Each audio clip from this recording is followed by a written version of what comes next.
To order for Monday, September 17th, and announce again, as required by open meeting law, that you are hereby informed that the town will be video and audio taping as well as live broadcasting this public meeting. In addition, anyone in the audience who plans to video or audio tape this meeting must notify the chairman prior to the start of the meeting. Hearing nobody, please join me in the Pledge of Allegiance. Pledge allegiance to the flag of the United States of America and to the republic for which it stands, one nation, under God, indivisible, with liberty and justice for all. Good evening. Anybody for, excuse me, weekly briefing? Good evening, Chief. Good evening. I actually have a few things to see. I'll be quick. First, I want to report from the fire department. I think I was able to speak for public safety. The Cranberry Festival this last weekend, or the past two weekends, was a terrific event. Great success. We had no issues. And I was very happy not to see the fog roll in on the fireworks because they were outstanding.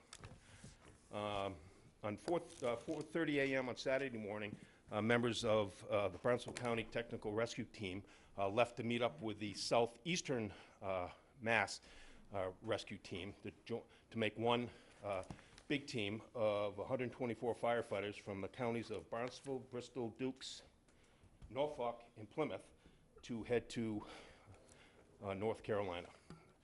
They drove for 17 hours and were immediately put to work.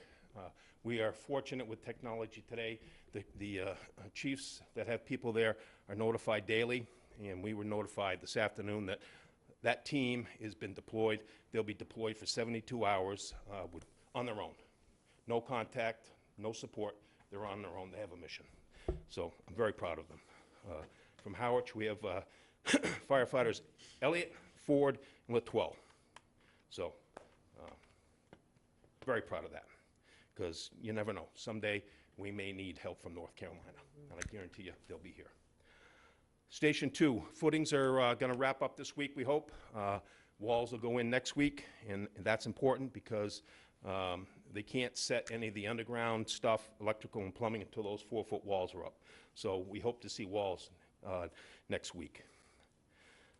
One thing that I think is important, two significant issues that affected our area was one, the gas explosion in Andover and Lawrence. I want to reassure the folks that National Grid is on top of the situation up there, and I have the utmost confidence in the National Grid that serves us. It's not the same company, and I'm not passing the buck, but it's a different company. All the work you see going on now is to prevent what happened in Lawrence. And that was a catastrophe, and that's going to be a problem for those folks for a long time. But I am very confident. I am briefed, as is the police department, at least once a week on the status of that project. And any concerns, they listen and they do respond. So I want the folks to not worry, and but if you do smell gas, call 911. On the shark attack in Wellfleet, very sad situation. Talking with my fellow chiefs, quite frankly, we're not surprised. And I don't have an answer for you. But on that, I will tell you, since 2015, we have actively trained for those type of injuries. And we actually were morphed that training. We didn't start with sharks. I'll tell you quite frankly, what we started with was active shooters, how you deal with those types of injuries. Well, it quickly morphed into sharks. So once again, I want to reassure the public and the board and the administration that your police and firefighters and lifeguards, who we train every year, are well trained in those types of injuries. So again, I want to reassure the folks. Once again, the Harwich Fire Department hockey team were champions this weekend over the first annual Sergeant Sean Gannon hockey tournament. Teams from all over southeastern Massachusetts came and played, and we destroyed them. We're champs. So I'm very proud of our hockey team, and kudos to them. And unless you have any questions, that's all I have.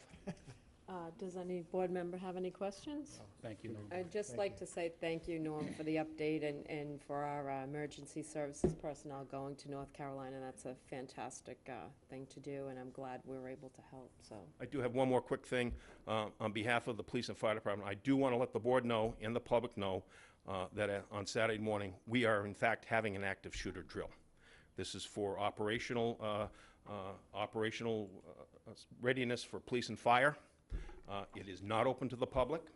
The public will not have access to the area, but it's important that we do have these types of training, and both police and fire department have done, with the schools, have done a great job putting this drill together. So it's important if someone were to get a call that, in fact, we will be having that drill on Saturday morning.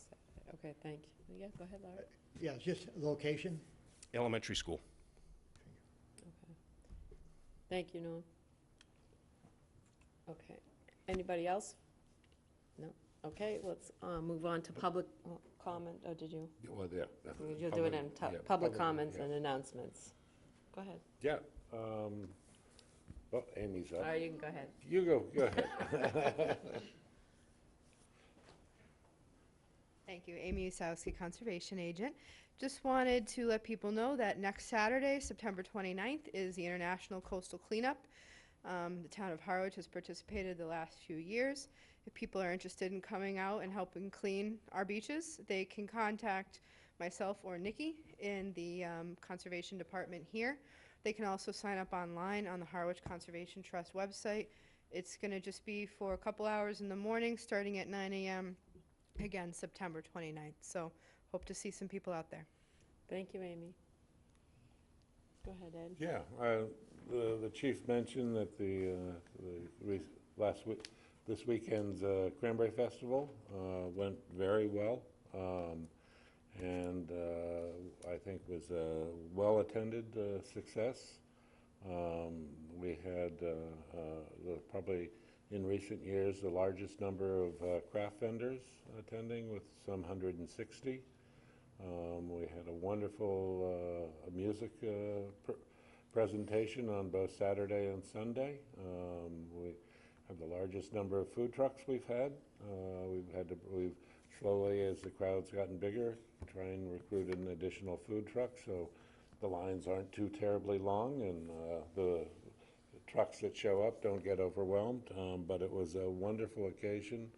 I just wanted to thank everyone in the town service, from the folks at Highways who put out the barricades, to the folks at the police department who put the barricades up and helped direct traffic and take care of all of those issues, to the fire department who was there ready to respond to any emergencies. I think the only real emergency we had were a couple of wasp stings, because of there was for some reason a lot of wasps around over the weekend.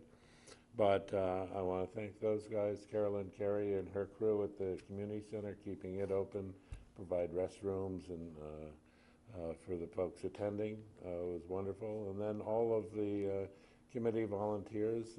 The committee is actually about 12 to 15 of us that put it on every year.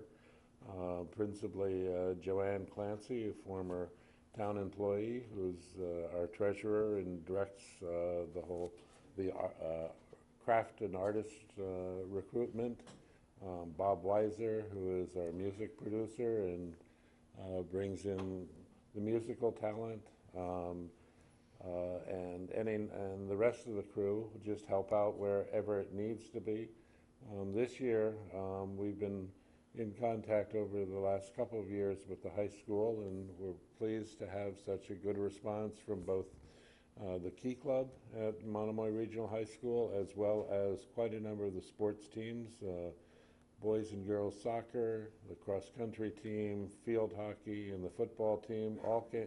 Members of those teams all came out both Friday afternoon to help us set up, and especially Sunday afternoon, when all of us 60-plus volunteers are really dragging to help us pack it all up.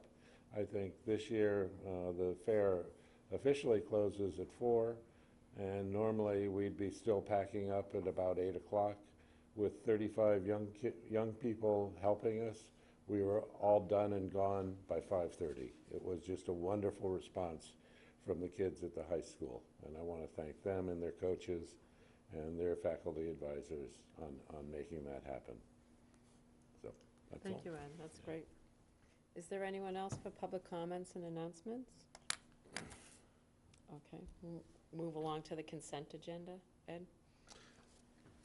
Madam Chair, I'd like to present the consent agenda and move its approval, including approve application from Hawkers and Peddlers license for Pilgrim Lodge to sell Christmas trees at 6 Sisson Road, 9 Sisson Road, and waive associated $60 fee, and approve disbursement from Cable Fund in the amount of $17,378 for purchase of upgraded equipment for small hearing room at Town Hall.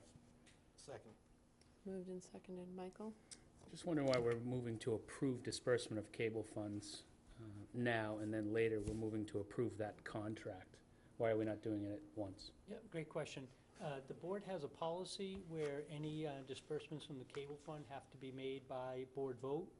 And then the contract, I actually could do the contract because it's under the 20,000, I'm sorry, under the 50,000, but because you guys are approving the funds, it made sense to have you guys do that as well. But it's a board vote that any expenditures out of the cable funds had to be by board vote.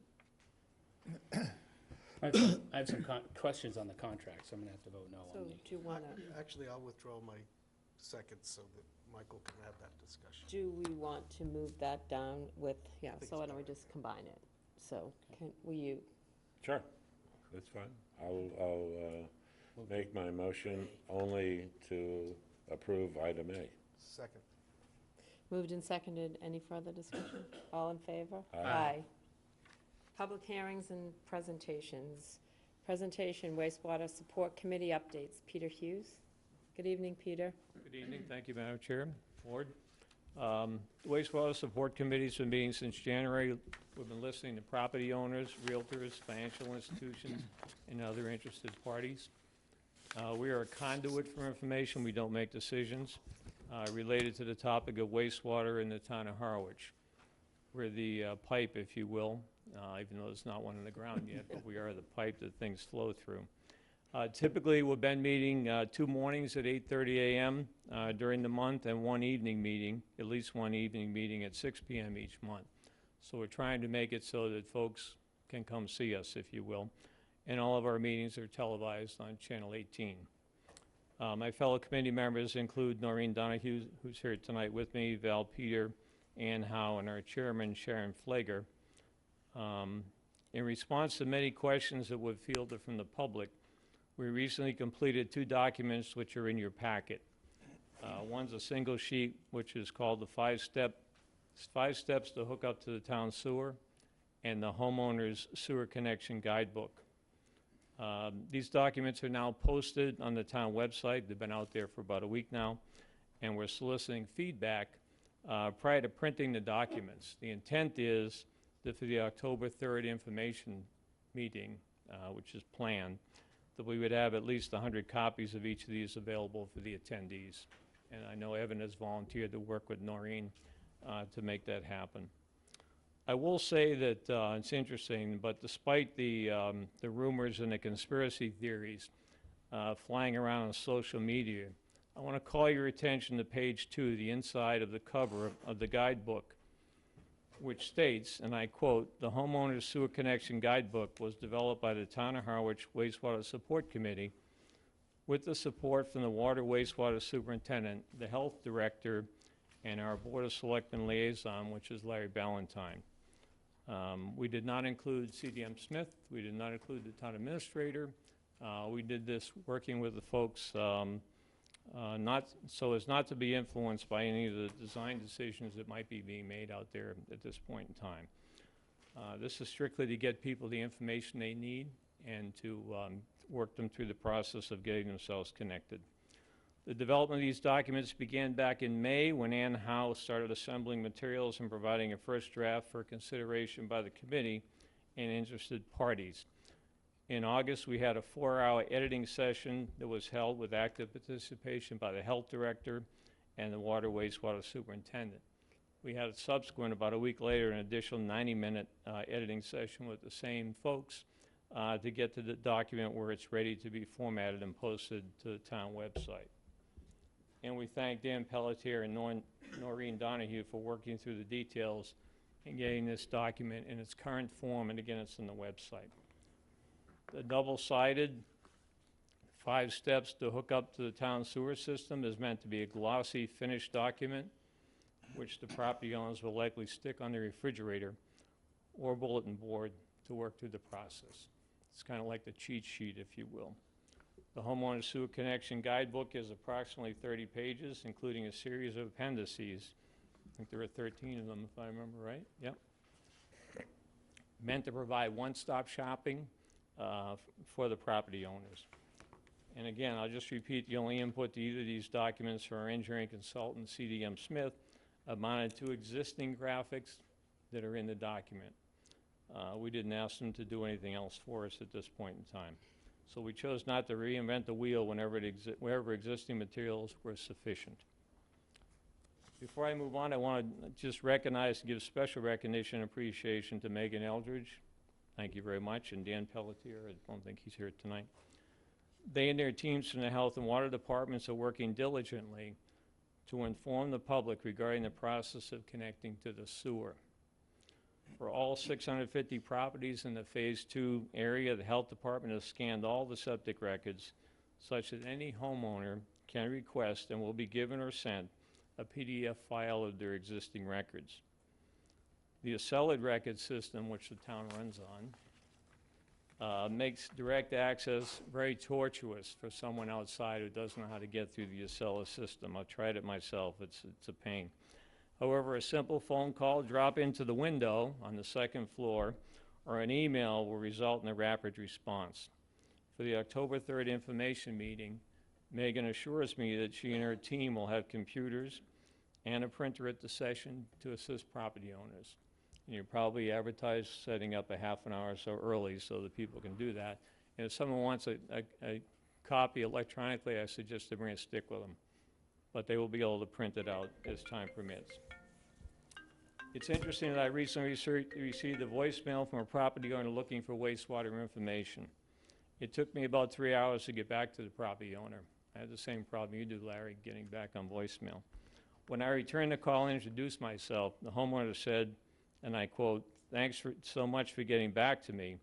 In the interim, Dan Pelletier came to visit me and just went back to his office to retrieve additional information from me and should return shortly." Point is, between Megan and Dan, as people request information, they're giving it to them. Okay? I'm proud of these folks, and you should be as well. I'm sure you are. Moving on to the topic of grinder pumps, we've had a lot of concerns regarding grinder pumps from day one, mostly focused on the cost. First, we had to educate people on what a grinder pump does. The typical cost for a grinder pump is between $4,000 and $7,000. And as we move forward in the process, our committee recommends the following: that when a grinder pump is needed, that we standardize on a family of pumps from a single manufacturer to make dealing with any associated servicing and emergency operation uniform. You know, if you have a grinder pump and there's an outage, someone has to go around and actually, hook up a power source to these things periodically so they'll pump. I think you need to decide, or at least take up the question of whether or not the town will purchase or provide pumps for the initial installation. Some towns, such as Marion, that were researched, took this approach to level out the initial cost for the property owner. Again, that's something you folks need to deal with. At our evening meeting in August, we had several folks, and I see them here tonight, most of them from Hardin Lane, in attendance. They expressed concerns with grinder pumps, among some other things at the time. It appeared as though they would each need such a pump. At the meeting, we asked for one person to be the contact point for the neighborhood, and the contact information was passed on and the concerns passed on to both Chris Clark and David Young, so that they could engage this group of property owners.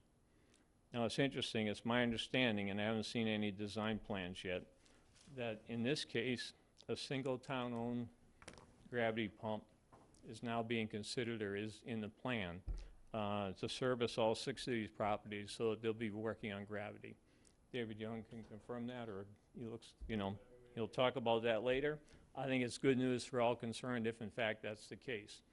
I've also heard a rumor that in phase 2 there may not be any grinder pumps, but again, we're not into the design of it. We're just passing along the concern that if grinder pumps are needed, there are some issues. On the topic of financing the sewer connection, we've had visits to our meetings from a representative of the Barnstable County Community Septic Management Loan Program, as well as 3 community banks in Harwich. The Barnstable County Loan Program has in excess of $20 million to lend homeowners for these sewer connections, including the design and installation. The terms are 5% and 20 years. The 2-page application, the 2-page application is included in Appendix 8 of the guidebook. It's pretty simple, but we put it in here so people will have it. So it's, there you go. Yeah. Go ahead, Tom. You got it? Thank you, Madam Chair. Yeah, You got it. before you get deeper into this, Yeah. because there's going to be a lot of different discussions emanating from this particular part of this. If you look at the county's application, it actually asks for a copy of the failure. Are they going to actually modify this form? Because this is Yeah. for replacement. Yeah. It It started clearly out- is not for what Right. we're using it for. Right. And what they would tell you if you called them today, cross that out.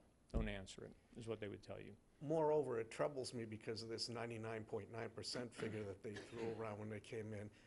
First question out of the chute is whether you've been subject to a bankruptcy or not. If this thing is secured by and collected with your property taxes and your actual title, Yep. then why would that matter? Or are they going to use that for a basis of rejection, and we should probably be thinking about what could supplant They that? flip these things around in 24 hours, in theory. That's what they tell us. The typical, turnaround is very simple. These systems and the connections we're talking about in particular are not relatively that expensive. I mean, think about things that are, $6,000 to $7,000, $10,000, that they would turn around quickly. The caution is, if you fill this form out today and they approve you tomorrow, what do you do with it? There's a timeliness of it that says when people need to start thinking about this next spring or whatever, that's the time when they'll be launching into what the new form looks like. And Perhaps you're misunderstanding me. If they are going to be using a prior bankruptcy as a criterion to eliminate somebody from consideration, I think we'd want to know that. well, they need to define that criteria for these applications. They haven't yet to us. That's all I'm saying. Because it looks like suspenders and belts right now. Well- They get to secure it through your property, but at the same time, they want to see what your credit worthiness is. I understand. They are now in the process, if you will. Time has gone by enough on these loan programs that now people are paying these things back. They're actually building the fund up again on its own, as opposed, through payback, as opposed to more money from the state at the moment. So, okay. It's just a concern for the future. Yep. So as I said, typical turnaround time is 24 hours.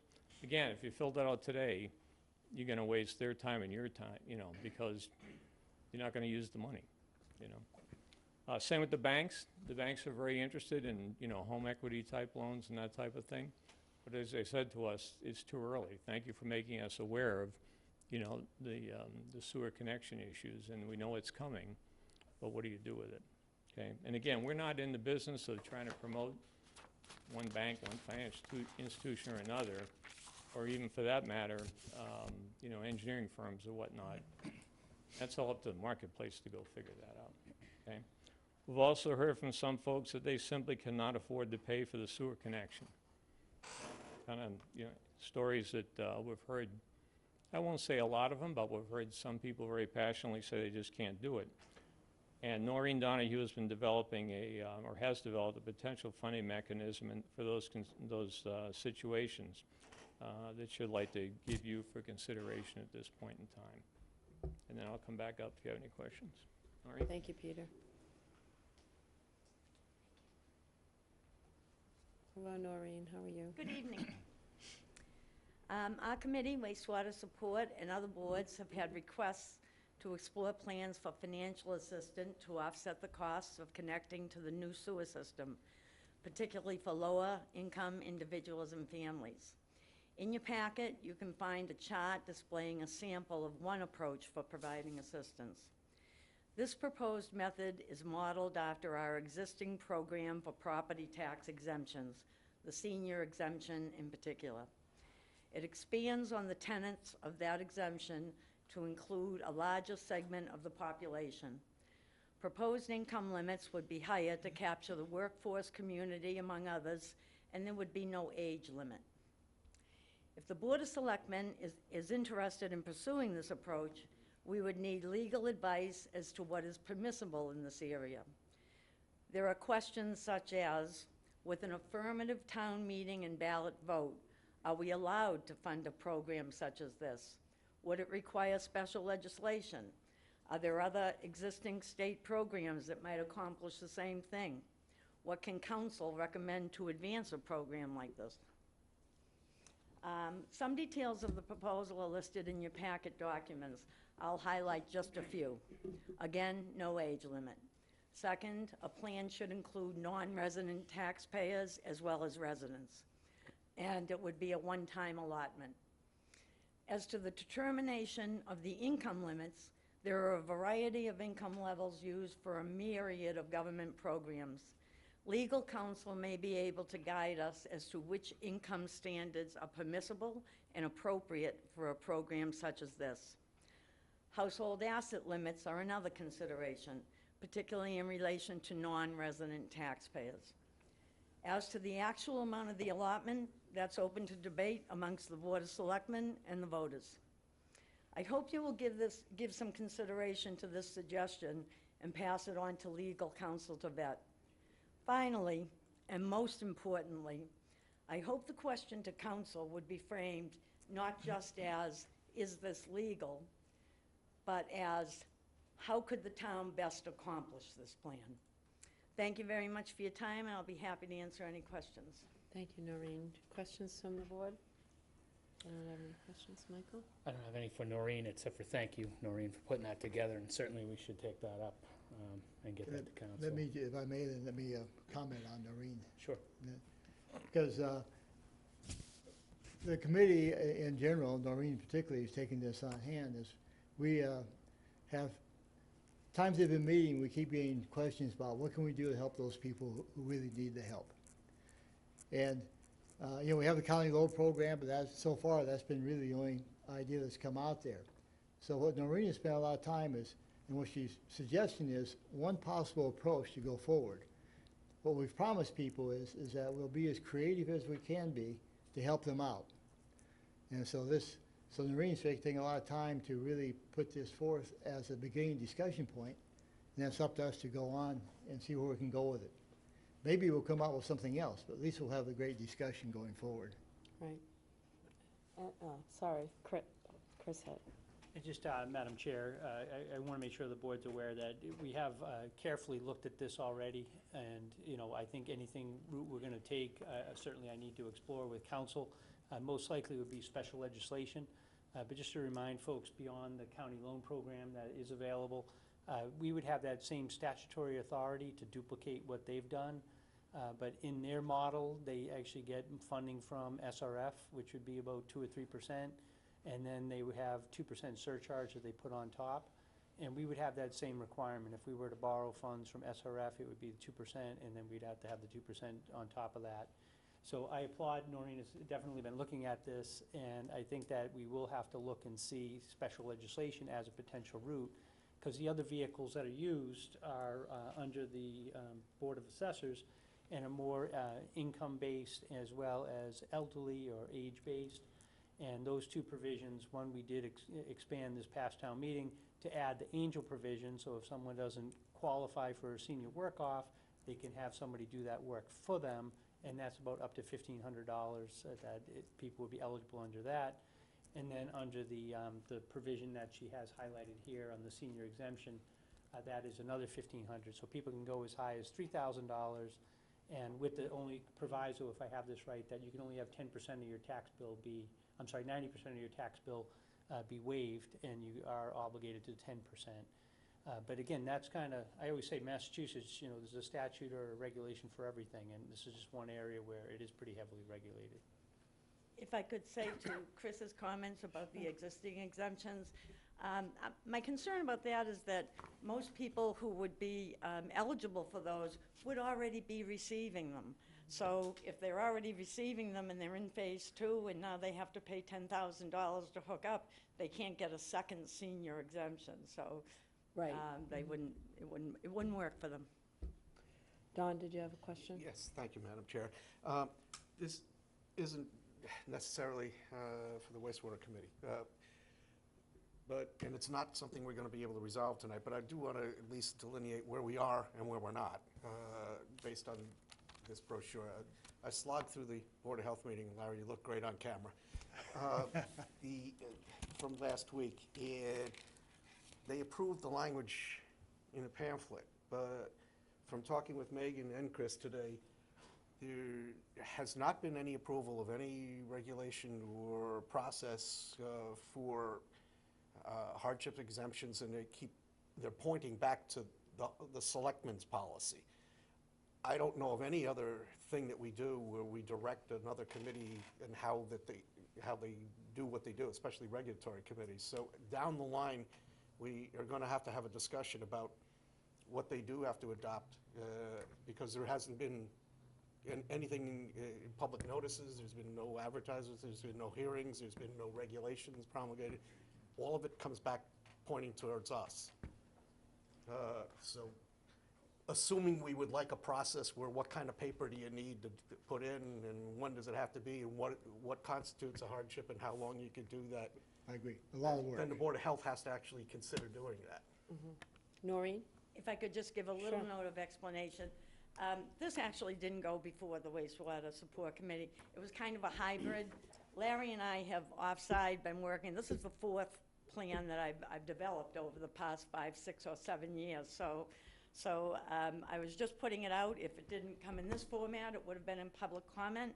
And the Board of Selectmen certainly can refer it to all the appropriate places. But I just didn't mean to represent it as though it was something that the committee had considered and voted on or sent on or approved. It's really myself.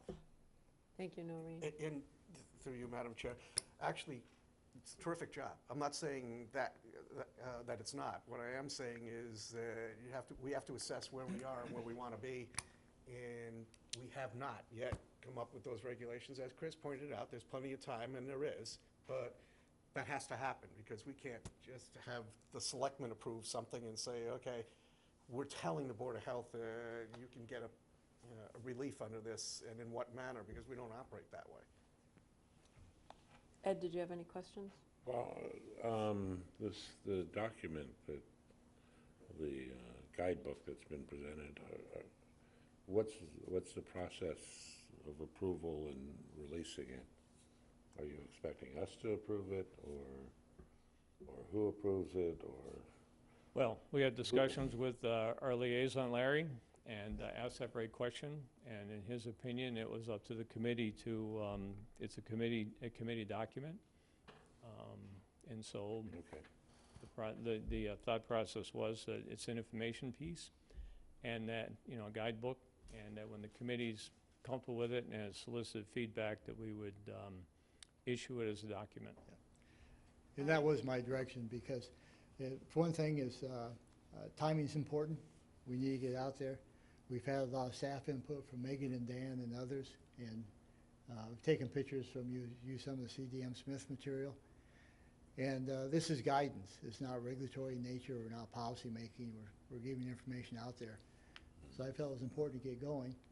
And I think Peter made the suggestion, which further cemented that opinion for me, was that let's put it out on the web for a couple weeks and get responses, see if we need clarification or additional information.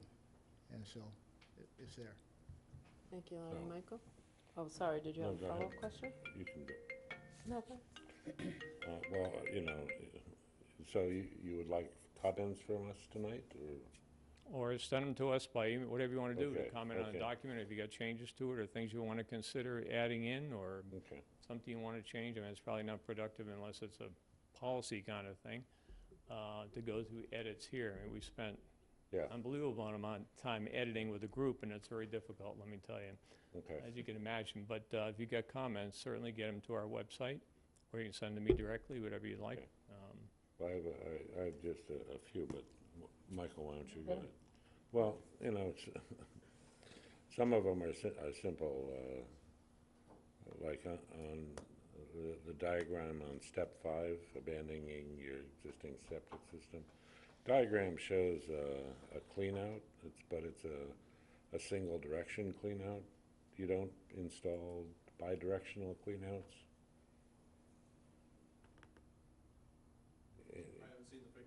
Huh?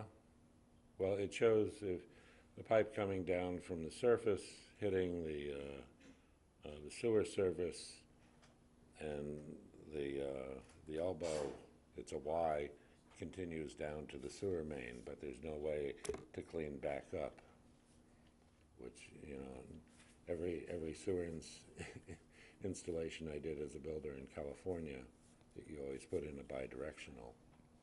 Normally, there's a clean out back at the house. Sometimes they're less than easily accessible, and it's always nice if you're putting in a new one to do that. So that Well, was Pat, one. we'll bring that back to Dan Pelletier, the the water superintendent, put that together, so we'll bring that comment to him. And then, the other sort of, everybody's worried about the cost of this, to the homeowner, of doing this whole thing.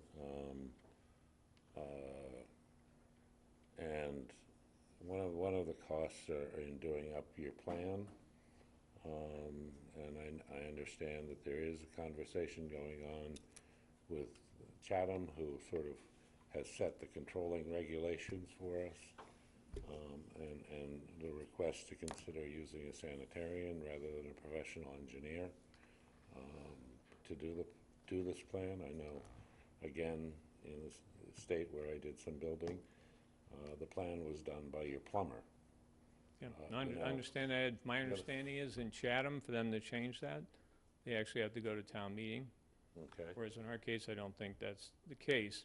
So if they do it, my understanding is, and we haven't had discussions with Chatham, on just what I hear, is that they would, if they want to do it, take it to the spring town meeting. And then, from that point, then we could deal with it here. But as I understand it, we are obligated to basically follow the same rules and regulations they have. I will point out that this list of licensed engineers is exactly today what you pick up at the Board of Health, the counter, Yeah, which has some sanitariums on it, by the way. yeah, So, I noticed that. Yeah. But the, now, excuse me, a sanitarium can draw up the plans and then have a PE stamp it for them if they review it. as I understand it, the requirement on who can do that plan is a local decision? It's not bound in state law? Who can be the PE stamp? No, who can develop, I don't know what you would call it, but the plan for doing the sewer hookup? The plan itself can be drawn up by almost anyone, but it has to be approved by a PE at the moment. Under state law or by local regulation? That's local regulation, I Probably believe. Okay. Yeah, it's local regulation, because the way the plant, Chatham. all the materials going to the Chatham facility, so it's under the Chatham permit, so Yeah. we have to follow the Chatham guidelines Okay. because it's And their Chatham's facility. licensed by the state, they're the permit holders. That's why we end up in this situation. We have had discussions as far as PEs go. Someone in North Adams who's a PE could approve a plan in Harwich. I mean, it happens on other things, Yeah. It could happen on this as well, Again, not up to us to try and push people in one direction or another as far as who to go get, No, I'm not suggesting that we push people to one professional or another. I'm just suggesting that if it's possible to come up investigate a cheaper option for everybody, we ought to be doing that. Well, and we've been encouraging, individual neighborhoods, think about a group buy, if you will, both on the design of it and also the construction. But again, we're not in the business of trying to set that up. It's up to them. And there have been, one or two engineering firms that have sort of gotten, I'll say, involved with that. I guess that's all I'll say about it. That's the free market, if you will, at that point in time. Well, yeah, that's still a little bit off the point I'm trying to make. If we've set locally regulations that require everybody to go to a higher priced option than a lower priced possibility, then, that's something we control. How they then approach those Right. options is entirely up to Yep, them. no, I understand. Chris? Just wanted to, we did have a IMA advisory committee. Actually, Larry attended it as well. Right, I was gonna talk about that a little more, but when it came up on the agenda. No, I know, PA but just where this is relevant Yeah. to this point, they did indicate that they're having discussions about doing two things. One would be to change and have their bylaw be simplified to kind of govern where the selectmen set the regulation. So they are looking at kind of, instead of having everything be governed by bylaw, to do a hybrid approach that was recommended to us by various folks. And then secondly, we did bring up the idea about the 2-year hookup as well as the sanitarian, and they are gonna propose that as changes in their regulation. So they are actively considering some of these things with the sanitarian that we could hopefully then coordinate with. One of the things we've been dealing with when the public comes in to see us, a lot of people think, I've got to do something today. Like, I need to go call that PE today.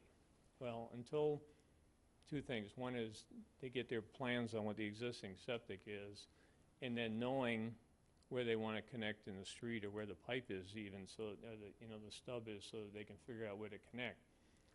Those things are all things that have to be done. We keep telling people at the earliest, it's going to be next spring at the earliest, and probably a little later than that, when you really need to start thinking about engaging somebody. So we don't want to get too far ahead, but at the same time, we want to make sure people understand at least what the process is going forward. Yeah, let me just, Well, hold on. since you'll, Hold- go hold- ahead, excuse me, Mike, Michael. go ahead. If I may, Peter, you had mentioned that you guys were going to put this on the website. Do you plan on printing it?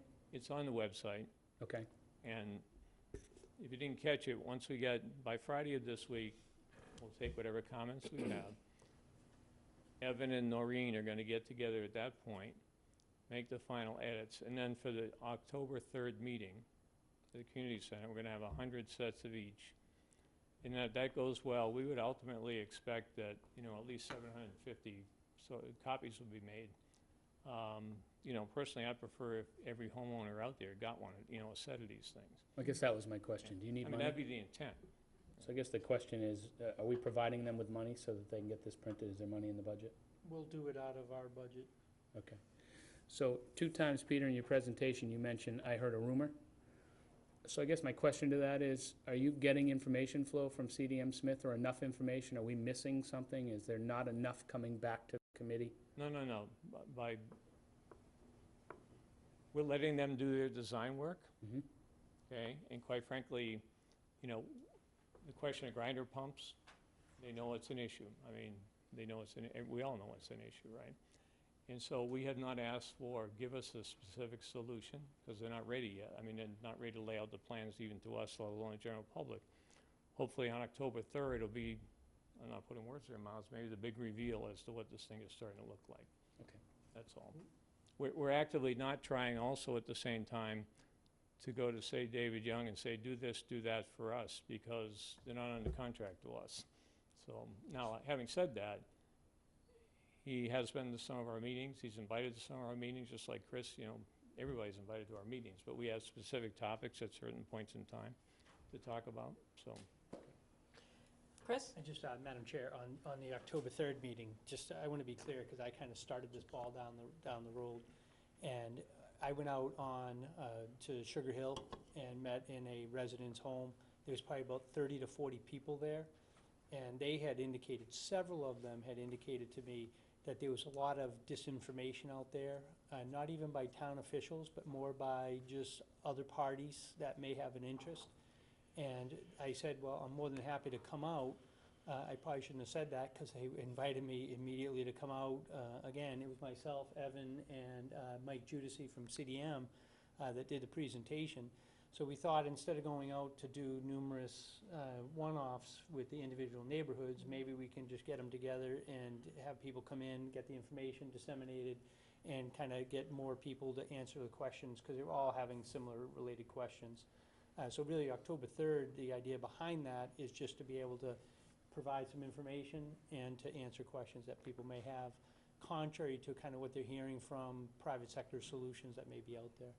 Thank you, Chris. And to that point, you know, Peter, are you attending the October 3rd meeting? I actually have a conflict that evening, but our chairman will be back by then. Okay. And Noreen will be there, and probably the rest of my committee as well. Great. Just had a note to remind everybody that it's not at the community center, it's at the cultural center. Cultural Center, thank you. And what time is it? 6? I think it's 6 o'clock, yes. Okay. 6 p.m., October 3rd, just so you know, at the cultural center. So there's a little ad for that, so I guess. And any further types of meetings like that, we want to make sure that the wastewater support committee is Sure. included in that, because I think it's important, as you point out, for the flow of information to be uniform and succinct. Right, and I It's do want to just important. point out, Larry's been very diligent. I mean, he's probably got the best attendance at any of our meetings, including me. He's there all the time, so, Sorry, Ed. which is good. Thank you. Ed? Yeah, well, if I could just to sort of wrap up what the questions I had about the town pursuing multiple options for the homeowners is the issue that, you know, there are some folks that are essentially presenting some homeowners that they have to sign up now, and really there is not any particular pressure on timing to do it now, as opposed to next spring and wait to see what options develop.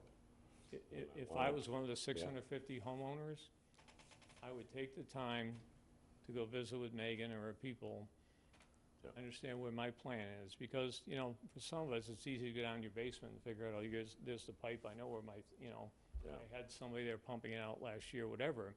But for a lot of people, it's like, what is this thing? Yeah. You know, so start with that, and then, you know, what will happen is, Dan and Megan plan to have workshops where they will actually invite groups of people in, and they will sit down and walk them through on the computer screen, things like where the connection point might be, or, you know, that type of thing, where the water line is. People can go online now and find out, you know, where their water line comes into their house. There's a lot of information, but I'm so impressed these people are willing to hold their hands and do that, because it's gonna be needed, you know. And then maybe they need to set up some special times when people, you know, okay, on Tuesday, you know, between, you know, 2 and 6 or something, we'll have people come in and we'll try and focus on these streets or something. But they're very willing to help people. A lot of people can go do it themselves. But it's the fear of the unknown, quite frankly. I mean, you know, what is this trench they're gonna go dig in my front yard, and, you know, what's gonna happen? And I'm thinking about putting an addition on. I'm thinking about moving a deck, and, you know, those kinds of things. I'm gonna get my driveway paved. Is there an issue with that kind of thing? And as I mentioned before, you know, that one case, I know there's been several others where Dan Pelletier has actually gone out and sat down with a homeowner and, you know, walked their property and whatnot, and said, hey, if I were you, I'd sort of put it over here. And by the way, in the document, there are the sheets that, in this case, would be CDM Smith would be sending out, trying to get feedback from the consumer, the property owner, as to where they want the stub to be, you know, where they want the connection point to be. And so there's actually a blank form in here and then a sample form that Dan filled out as Harry homeowner of what a cartoon might look like. And if someone came in and sat down with Dan and Megan, they would be able to work through this little drawing at some point in time. But again, the information is not out there yet from CDM Smith as to what the design is. Yeah. And, you know, where these potential connection points are, so.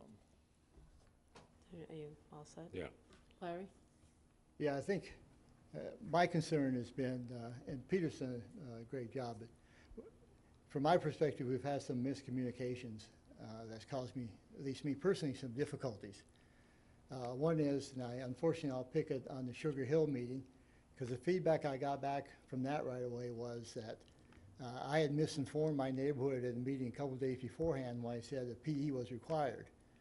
And what they said they were told was that that was wrong, a sanitarian would do it, not realizing the points that Peter made, that we don't have the power to do that unilaterally. We have to get that approved through Chatham. And so that was not correct. And so that's come back to, to haunt me, that at least that understanding of the comment. The other communication difficulty we've had is the idea of planning versus construction.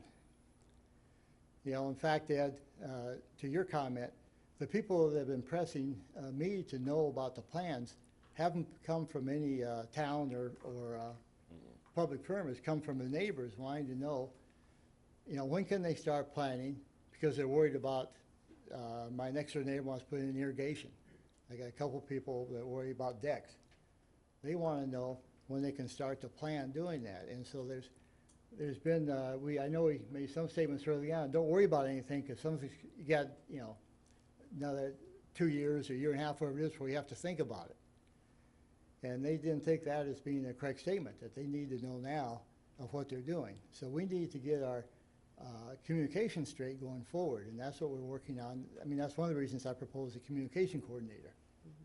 So we don't get this activities going, this miscommunications, and increases the stress level and come back with these funny questions. The guide itself, I would say that a lot of our volunteer committees, it's surprising how many type A personalities we can put on town committees. But this is one committee. They worked really hard on putting this guide together and did a great job. Team effort. Yeah, I think that one comment I would have is that, overall, first of all, thank you to the committee. That you put a ton of time and energy into it, and we truly appreciate it. And we all want to make sure that, you're included in the entire process, because we need you. And the guide is very helpful, and it'll be interesting to see what comments you get back. Couple things that do concern me slightly, and again, I'm grateful for everybody's willingness to assist. In terms of liability, I'm a little bit worried about what it means for us as a town when we have, Board of Health and water superintendent and wastewater superintendent assisting, and where to locate things. And again, I'm sure well qualified. I'm just wondering where the liability lies. That might be a council question for the future. And also the fact, to Larry's point, about getting down the road of PE versus a sanitarian, until we have more information from Chatham, I think it's kind of difficult, because we're saying we're going to explore that option, but we don't really know the net result yet. Yeah. Furthermore, I think, to your point, Peter, I think it's very good that we're preparing, and I think CDM will hopefully have the designs maybe in October. Is that right, David? There's a 90% design due to the state, October 15th. Okay, so maybe around, again, November or so, people will be able to get their design. I know personally, I want to know from myself how I'm going to go about this, and I also look at it like I want to break up the costs a little, So if I can have the design, talk to the engineer, that kind of thing, and figure out what I can do. And again, that means that I can figure out what I can't do in my yard or whatever for the time being. So I think it's helpful to draw out the steps and do it incrementally, so that people aren't waiting. Although then we hear of other parts that we do need to wait on, which are the septic loan application and other items. So I think overall we have so much information going out, and we're saying, you hold on, but then again, to that point, how much help can people give too if they're swarmed, if Board of Health is swarmed with, a ton of requests all at once? So I think as we can go incrementally, it's probably better for everybody involved. Don, did you have a comment? Yes, thank you, Madam Chair. The thing about waiting on some of this, especially the question about whether or not you can augment engineers with sanatoriums. Is an essential question because it goes to supply and demand. You've got companies out there that are pushing right now to sign up with us and you'll get a better deal right away. And to the extent that we don't know that that second group of people is going to be able to get engaged in this thing, that reduces the total number of people that are capable of contracting with our residents. And I understand Chatham's going to have a need for those services too, which basically is, in my mind, is going to start driving up the price unless we come up with We hear some. those same concerns, yeah. Yeah.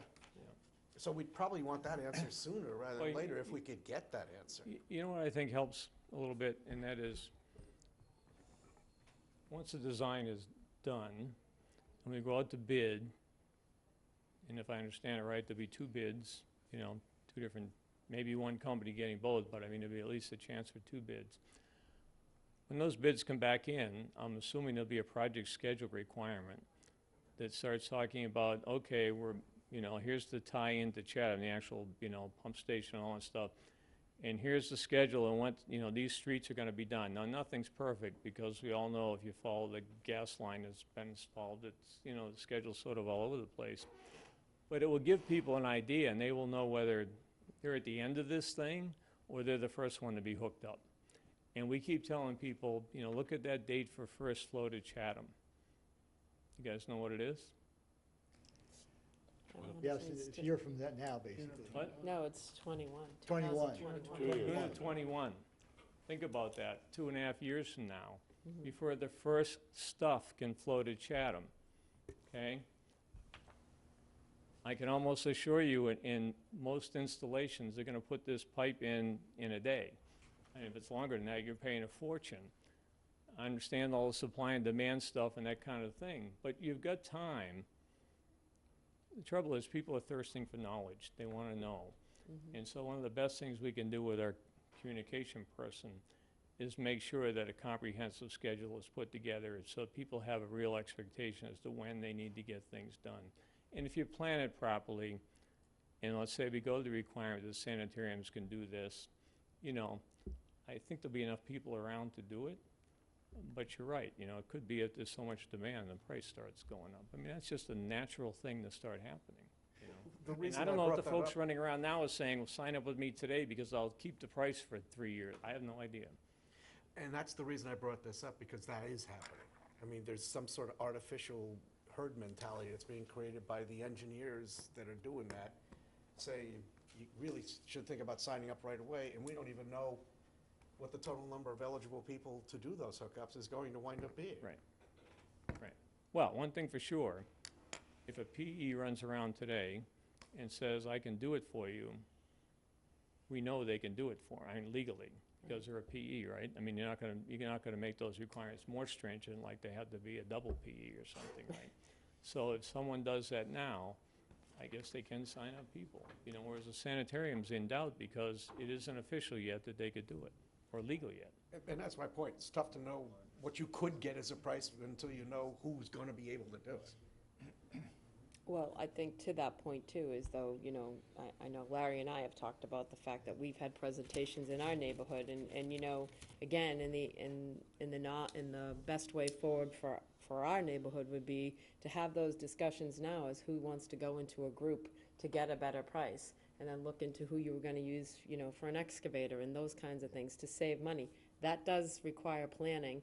It requires communication amongst neighbors, and to Don's point, possibly, engineers and contractors getting, a ton of work and then not being able to schedule it, which I think you just hit the nail on the head with the schedule.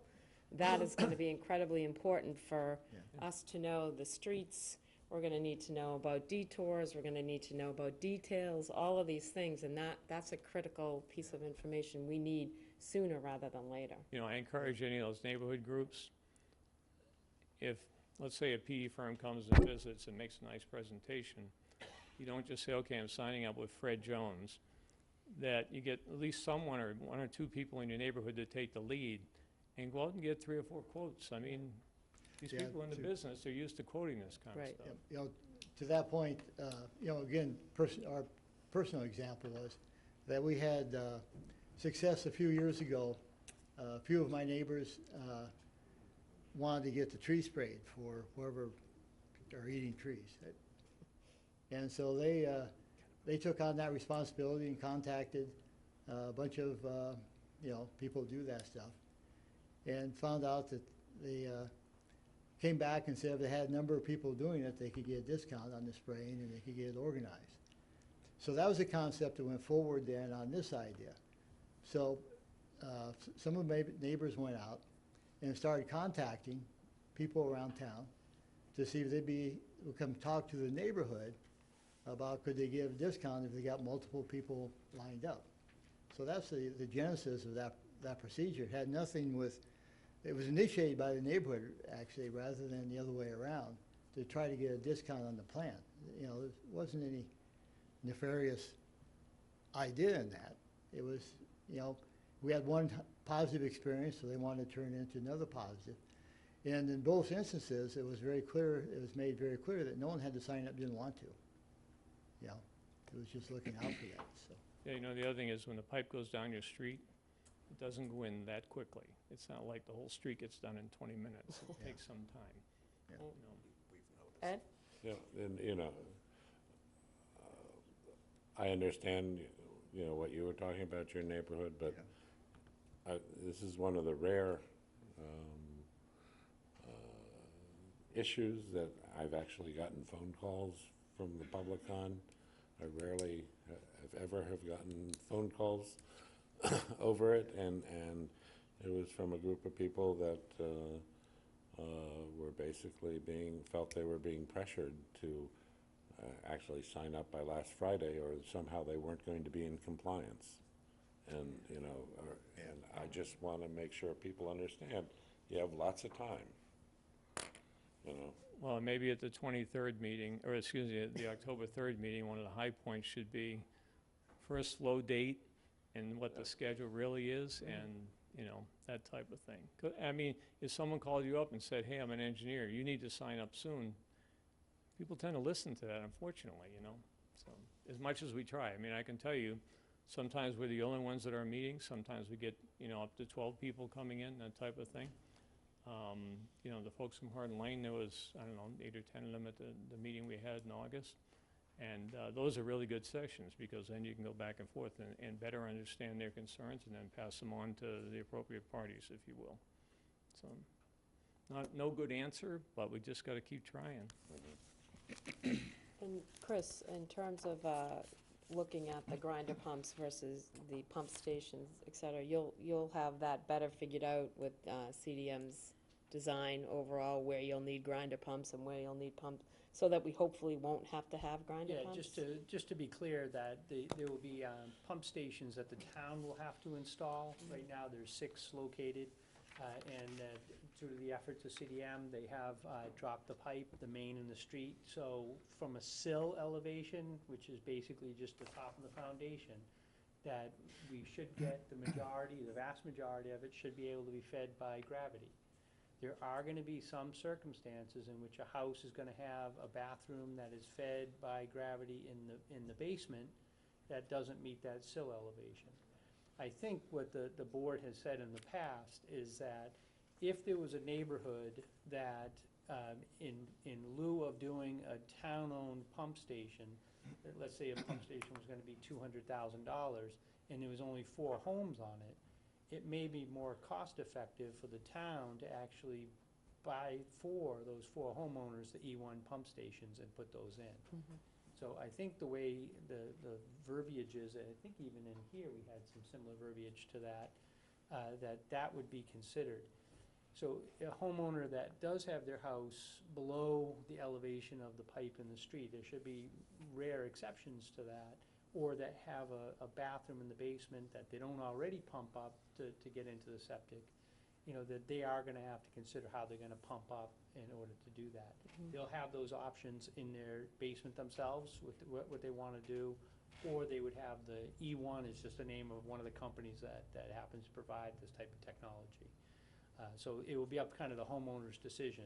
And at least from the material that we've had in here, Whatever's in the right-of-way is really a town obligation, whatever's outside of the right-of-way is the homeowner's obligation. So as a general rule, that applies. But the vast majority of them should be able to be fed by gravity if you're close to your sill elevation. Okay, thank you. Oh, did you have, we'll just let Peter finish and then, I'm good. are you done? Okay. I'll just wait for your comments. Any All set. comments? Thank you, Any Peter. more? Thanks. Okay, Okay, thank you. thank you. Go ahead. If you just state your name when you get to the podium. I'm one of the people, Go up to the podium and then state your name. Thank you. my name is Arthur Marley, and I'm on Church Street, on the corner of Church Street and Hardin Lane. And Peter mentioned I'm one of the Hardin Lane folks. Now, would there be time? I know there's been a lot of discussion here, and I know time is passing.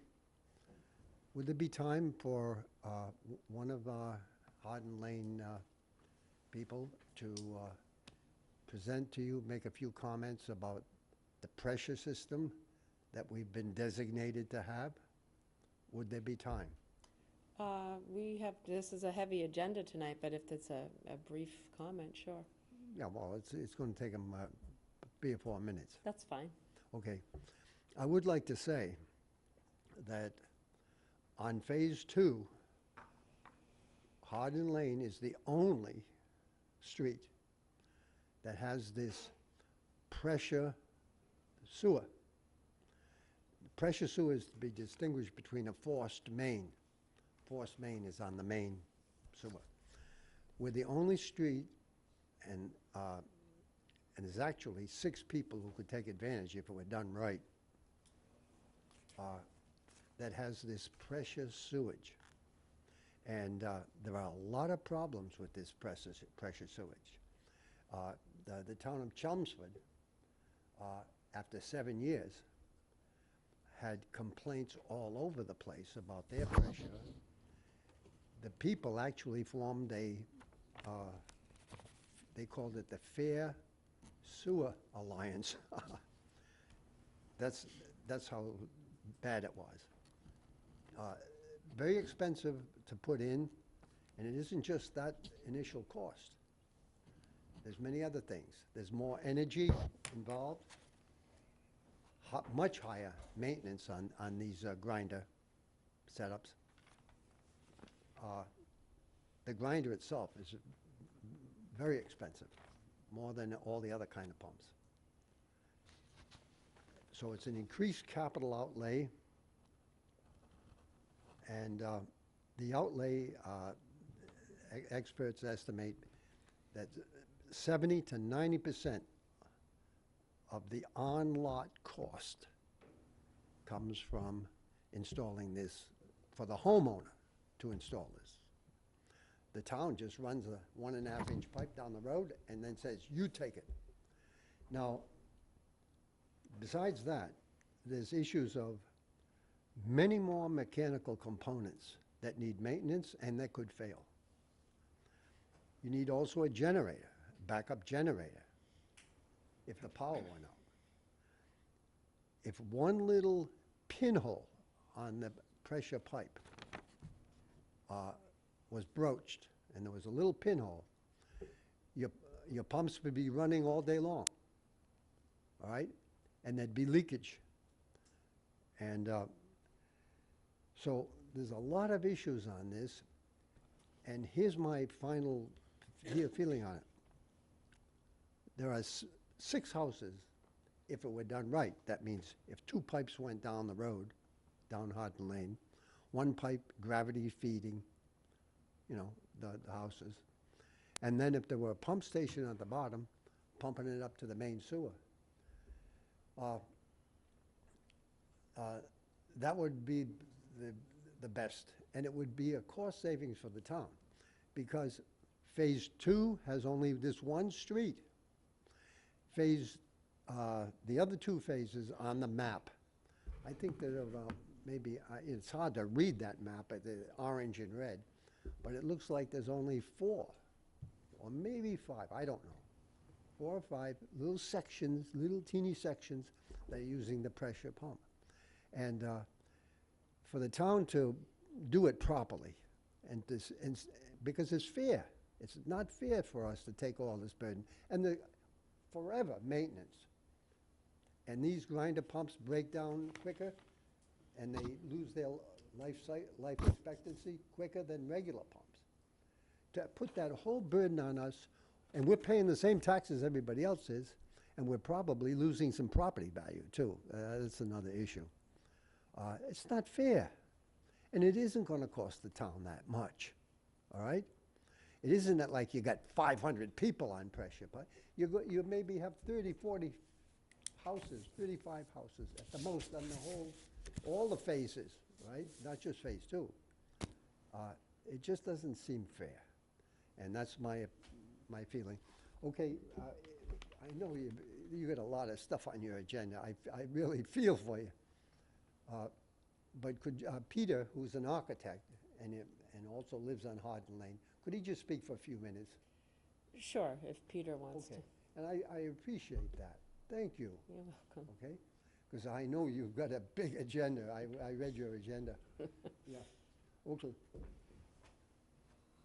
Hi, Peter Lapointe. I live, well, we have a residence in 7 Hard Lane. We're actually non-resident taxpayers. But I just wanted to say, Art said most everything I had to say, so I won't take too much time. But it seems like it would be fair if everybody on our street can get to the street by gravity.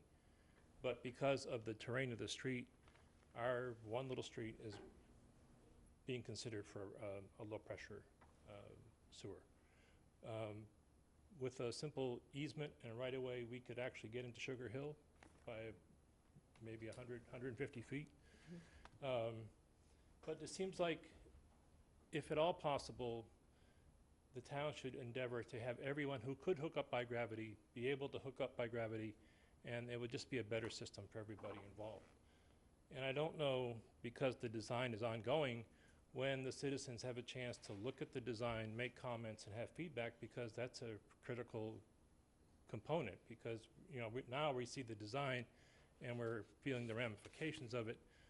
Now we're going to be 90% complete in a couple of months' time. It's awful hard to make changes when you've gone 90% down the road, and when changes might be possible. Thank you. Very good points. David?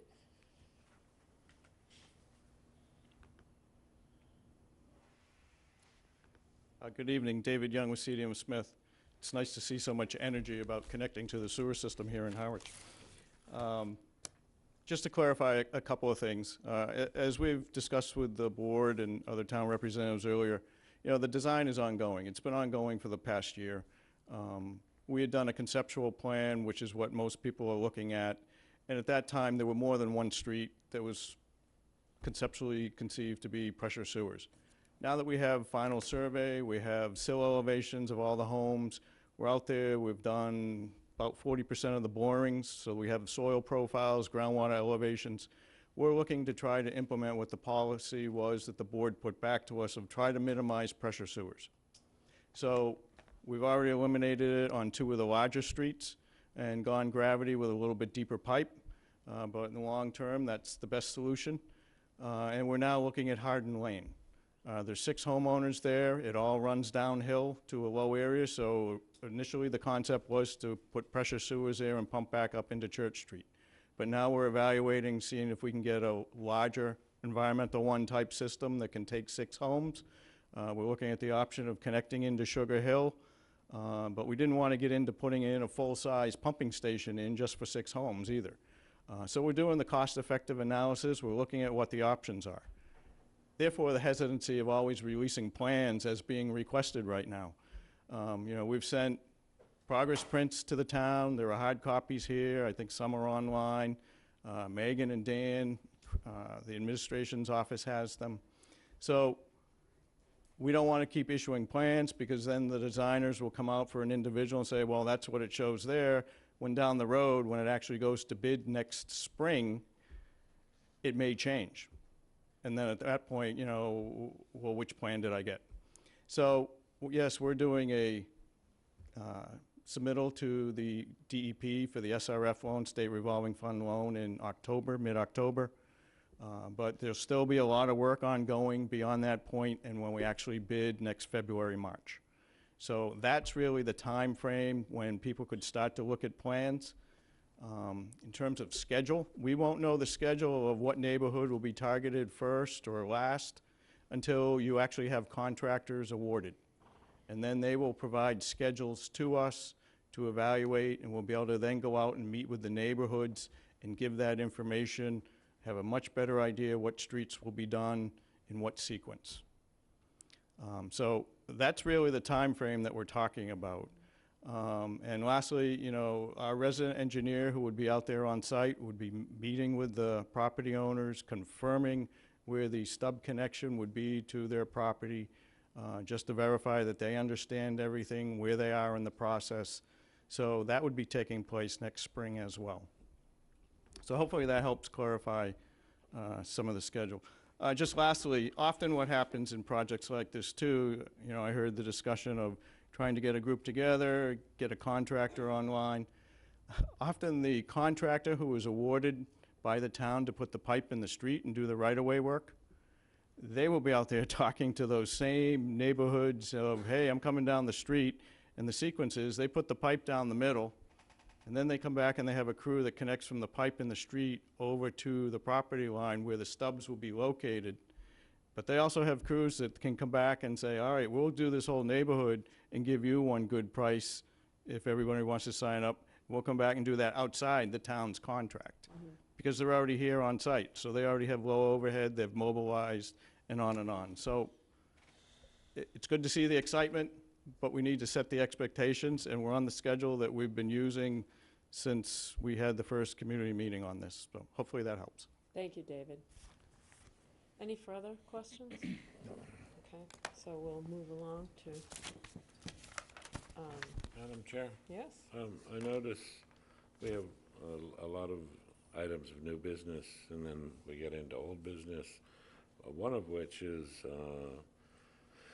item B5, a discussion of the Dennis Harwich Yarmouth Agreement, and I note in our audience we have three members of the Dennis Board of Selectmen, and rather than two, and another, rather than have them wait until 8:30 or 9 o'clock, if we could take that matter up out of order, I think it would. That's Yeah, fine. fine. Don, you fine with that? Yeah, I think that's a great idea.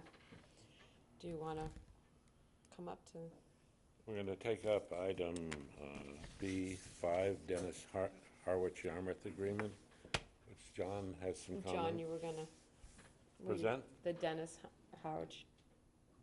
Yep, Yeah. yep.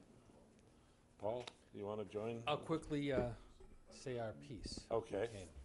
Paul McCormick, I'm Chair of the Dennis Board of Selectmen. I'm here with Bob Mazzardri, who is on the board, and Diane Chamberlain, who is Chairman of our Wastewater Implementation Committee. And we just wanted to report to the town of Harwich that we, our Board of Selectmen, unanimously passed the agreement documents last Tuesday night, and we wanted to come over and tell you that. We understand the difficulty that you have in the decision. We had those same difficulties as to the costs and how the structure is going to be maintained. But I'll tell you, we really felt that looking at the cost savings as well as the fact of joining in two communities, and hopefully Yarmouth will join in as well, and to have three communities that can work together, we all do better that way. And we know that you've had some deliberations a few weeks ago, and the same questions that came up also came up in the deliberations in Dennis. We added a second week, which was last Tuesday, and our Finance Committee, I'll tell you, was very concerned about the thoughts of getting into an agreement for some issues, recommending what goes on further. Our feeling is that everything is tied up in the agreement, and that we can make the agreement and have all three towns agree with the agreement to make sure that every town is happy with what is in it. And so if we have to make a decision as to make a decision of going to town meeting, how would we do that? I think it would be in the agreement committee, the agreement itself. We need to remember that the DHY partnership, we've been working on this for 14 months, the 3 towns, and that remembering that it's really the plant and the force mains that is controlled under that agreement, and that each one of the 3 towns on the pipe that's going to be laid down, they'll be responsible for that. And so consequently, if Dennis decides to put some pipe in the roadway, they're responsible for that. We can go to town meeting and say, this is what we're planning to have. There was a question about bonding, that we could, I think, someone said in the room that we could tax to the heavens. Well, we can't tax to the heavens. The bonding authorities will only let us bond for so much, and certainly it's an expensive proposition. I'd like to think that, I was hoping that Dennis would be a lot like Harwich in the fact that it's pleased to see how far along you are, because we are way behind you, and hopefully we'll be able to catch up someday, and this is one of the ways for us to catch up. It's very, very important. I'll leave you with a story that I've told a couple of times at a few other meetings. You may or may not know, and I was born in Harwich actually, but I happen to live in the most southeast portion of Dennis that you can possibly get at, and I can throw to the town line. So I actually live in the Herring River watershed. And a number of years ago, there's a very large condominium complex over there in West Harwich. You probably know it very well. And there was a Sunday afternoon, and it was in August, and the north wind had changed. It was coming from the northeast. It was blowing across the Herring River. And there was a certain smell of septic that was coming up. And I was down at the beach with everyone on this condominium development, and the first thing they do is someone dropped a dime to Bobby Hour to get the trucks over there because they needed to, because there was apparently something wrong with the septic system over there. It was not the septic system. It was the Herring River. And you know that we've had problems in Swan Pond a number of years ago. So it's coming and it's happening, and it's something that we really have to do and take care of now. And I can't think of 3 better towns to get together in the Mid-Cape region and put together for this agreement, and to continue working on the agreement to make it as tight as we need it to be so that it gives comfort to the taxpayers, and also realize that they've got to trust us. We make the decision. They elect us, they trust us, and we've got to take that to the next step. So thank you. We just wanted to let you know what we had decided and that we've gone through the same things that you did. Thank you. We Thank you. appreciate you coming tonight and Thanks. sharing that with us. Thanks, Paul. John, David? Good evening. So since our last meeting when David and I were here to meet with the board, we listened to the concerns that were expressed, and I'd have to say a week later when I went to Dennis for their public meeting, we heard many of the same concerns as well. And so I was thinking about, is there a way to do this that would address the sort of the transparency issue that I know the board was concerned with. And my thought was that rather than trying to change the special legislation in its current form, I think there's an approach that would be quite consistent with that legislation, and it would be as follows.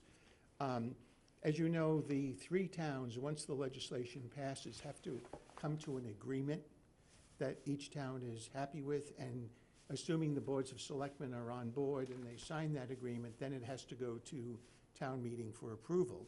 And my thought was that in the agreement itself, we could include a provision for the form of the town meeting vote. And as you know, we did that with the vote last May. All 3 towns had the exact same warrant article on their warrants. And the form agreement in this instance would essentially acknowledge that the estimated cost of the project constructing the wastewater treatment plant and the ancillary facilities is estimated to cost a specific amount of money, which would be stated in that town meeting vote. And it would also acknowledge that the partnership is authorized to incur debt for that project. And I would propose that the town meeting vote also state with specificity the percentage of project costs that each of the towns will be responsible for. And that would be a specific dollar amount based upon the formula that will be negotiated as part of that agreement. And then In that way, when the voters are asked to approve the agreement, and remember, nothing goes forward unless that agreement is approved at town meeting, but when you ask the voters through that motion in the warrant article to approve the agreement, the voters will know exactly how much money it's going to cost the town of Harwich and the other towns.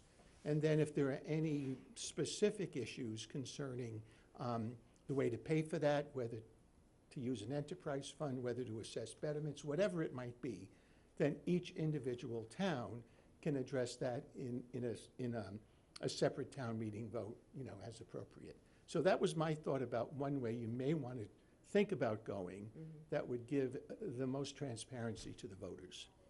Thank you, John. Does anyone have any questions on John's? No.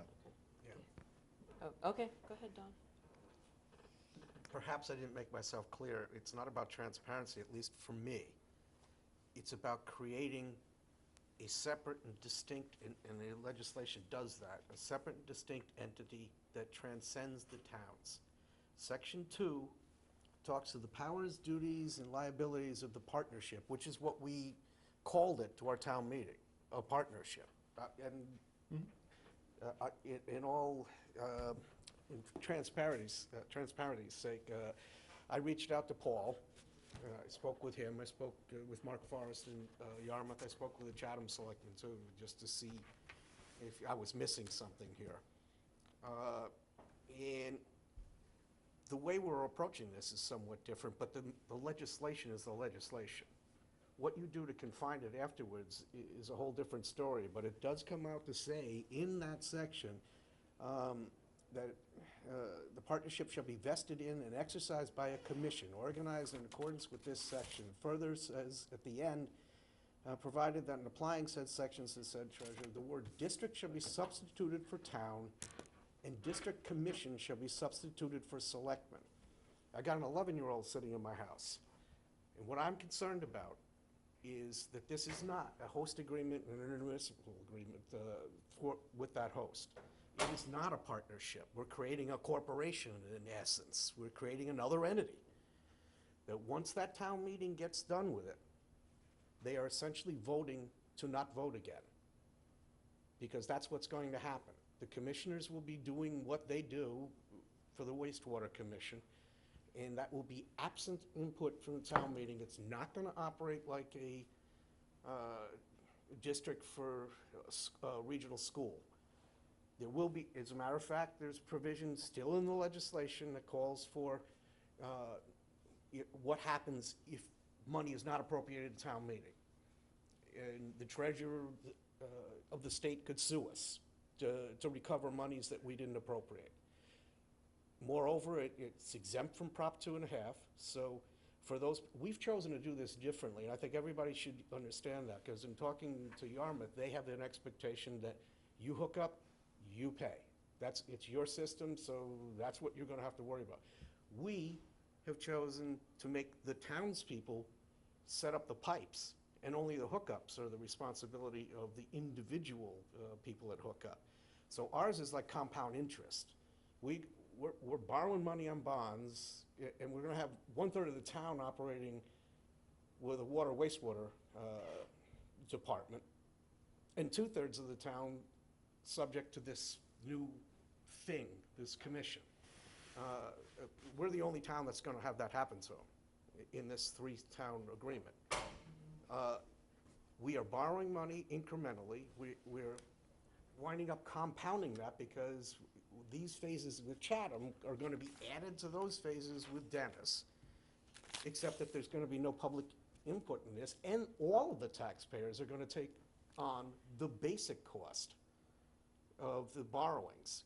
And I'm sorry, but the 11-year-old I got in my house is going to wind up paying the bill. I don't know of any commission or authority such as this that's ever been disbanded. And and I can almost quote what one of the Chatham Selectmen had said to me: why wouldn't you start out with an IMA and see what happens, and if that doesn't work, then go into this commission? But we're not doing that. We're going full throat into this. Anything that you've just discussed is subordinate to this legislation, and this legislation allows for everything I just said. I don't disagree with you. I don't disagree with you at all. My point was I was trying to find a way to make sure that when the voters vote on that commitment, they fully understand what they're getting into. And as I said, transparency wasn't my interest. My interest is the people who are paying the freight get to have an opinion in an ongoing way, because it would be simple to just say, okay, we're gonna disband the town government. We'll have a town meeting, we'll vote for commissioners, and from there on, those commissioners will just assess taxpayers whatever they think is necessary to run the town. But we don't do that, because democracy, though messy, allows for participation by everybody. This does not allow for that. The best you could hope for is that one of the selectmen from one of the towns could be appointed to one of the seats on the commission. But the bottom line here is that they will have taxing authority, they will have eminent domain authority, they can buy and sell property, they can assess each of the member towns at the percentage level, albeit at the percentage level, but they can assess. It's a bill. It's not a suggestion. To run all of this stuff, and the fact is the legislation, you're putting a Band-Aid on by a codicil after it, because the legislation says what the legislation says. And I'm opposed to it as long as it creates this extra body that's outside of the government. And I would reserve the right, I might add, regardless of how the vote comes out this meeting, that I reserve the right to address town meeting in opposition for this if it gets that far. Because I know, to quote the Yarmouth selectman I talked to, why would you let it go to town meeting if you know it's going to fail? We really should be fixing this text and not trying to put a Band-Aid on what it does and what it doesn't say, because it says what it says. You can create a side agreement on it, but it says what it says. David? I'm not disagreeing with Selectman Howe in the context he's put it, but I'd just like to add a couple things. One, the Yarmouth Selectmen have already voted to approve the legislation subject to any changes coming back from Legislative Council. But two, the thing to remember, I think, is that the town still controls roughly 70% of the money that's required to implement your wastewater program. It's just the treatment plant and the effluent recharge that would be going to this separate body politic who has bonding authority, takes it off your Prop 2.5 rolls. They're issuing 3 bills. They're not getting into how you're paying your bill. The Board of Selectmen has already come up with a cost recovery program. The Dennis Selectmen have come up with a cost recovery program, which is very similar, actually, to the Harwich program. So it's up to you as to how that is paid for. This separate partnership would have nothing to do with how that's paid for in the local community. That's all within your control. And in terms of whether they vote or not, there's ways to, I think, get to some of your issues in that, the voters of the town elect the selectmen, and the selectmen are the ones who are going to appoint the commissioner that would represent you in this partnership. And we could put in the agreement, that it has to be either the town administrator, a member of the Board of Selectmen, member of your finance committee, your wastewater superintendent. We can put in and limit who you could actually appoint to that position, so it remains up at your, quote, professional type level, representing your policies. Thank you. Don? But again, that completely blows by what I was saying. The actual commission can do what it wants. You're saying that once it delivers what it needs to do what it wants, that we can decide, okay, how are we going to build this? Is it going to be this group here, or is it going to be the whole town? But that presupposes that there's already a bill that was sent by this extra body that's not part of the town government. If there was a host agreement, you and I both know, the town that had that would be responsible for that sewer system that has the processing plant. And that all these things would be by contract in an intermunicipal agreement. This doesn't allow for that. No, This this is sets a this up, partnership. it sets up, it's not a partnership. It's like you as an individual deciding that you wanted to, with Mr. Giorgio, start a company. You could start it as partners, But if you set it up as an LLC or a corporation, it exists on its own. It doesn't exist because you guys are in it. It exists on its own as its own entity. This is some other corporation that's being established that we will be participating in, but it is different from us. It has taxing authority that's separate from the town. It has the ability to borrow money. I grant you that the underlying assets are going to govern exactly what it is that you're going to be allowed to borrow, because it's still a free enterprise system. No bank's going to lend you money unless you have some sort of assets to borrow them against. But it's not even the town's tax rating, borrowing rating that's going to matter, because it's an aggregation of that, but it will have its own borrowing rating ultimately by itself. All of this is separate and distinct from the town. We can influence it, but it is not us. Let's not deceive anybody. This commission or authority or whatever you want to characterize it as is not any one of these things. It's separate, it's different, and it's on its own. I guess the reason we're using the word partnership, and again, I don't mean to argue, but the reason it's been called a partnership is the commission is made up of commissioners who are appointed by the three towns. That's how this partnership is run. It's by the commissioners appointed by the three towns. Right, and that's been the language that we've Yes, gone. and the model again has been the Mansfield, Foxborough, MFN Regional Right. Wastewater District. Right. Larry? Well, Don, he makes some good points. I was bothered last time a little bit about the outside, but I need some discussion on this, because my understanding is that, well, let me start over. We have IMA with Chatham. But in my mind, that's somewhat different, because Chatham is the host plant. They own the plant, and we're basically buying part of their capacity. This is a different objective. We started into this discussions on the idea it can save us a lot of money. And I don't want to lose sight of the big picture on this, because we're talking potential savings of building a plant of $30 million and $1 million a year in operating expenses. So that was a goal on how do we get there. And since we're starting from scratch,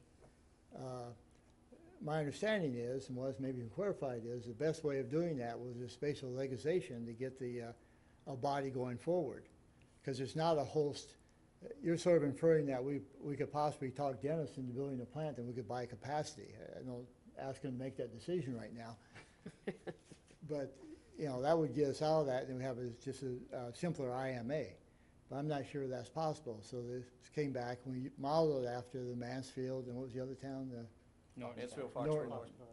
Foxborough. Putting that together.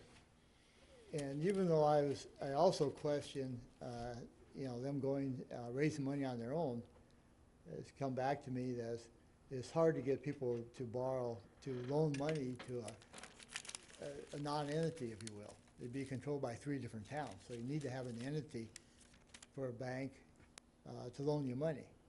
And so that's why we're trying to push to move forward on this. The benefits are outstanding.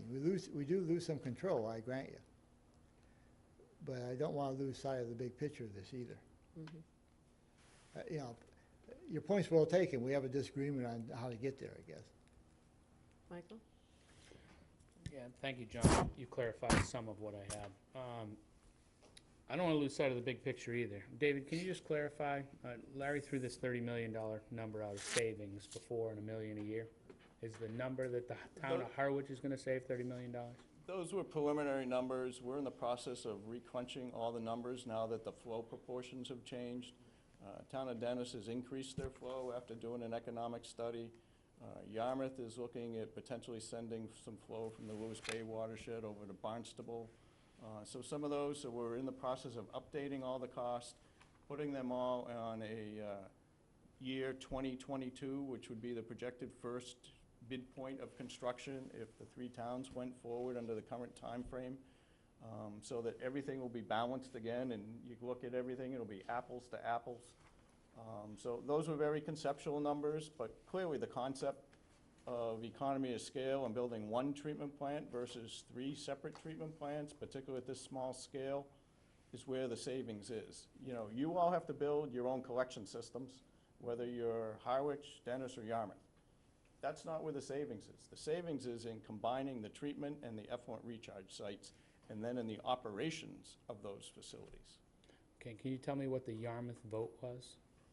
You mentioned what Yarmouth They voted. voted unanimously, I think it was August 24th, to approve the legislation, subject to any changes being brought back to them from Legislative Council. So they're just waiting for the final version to come back to them.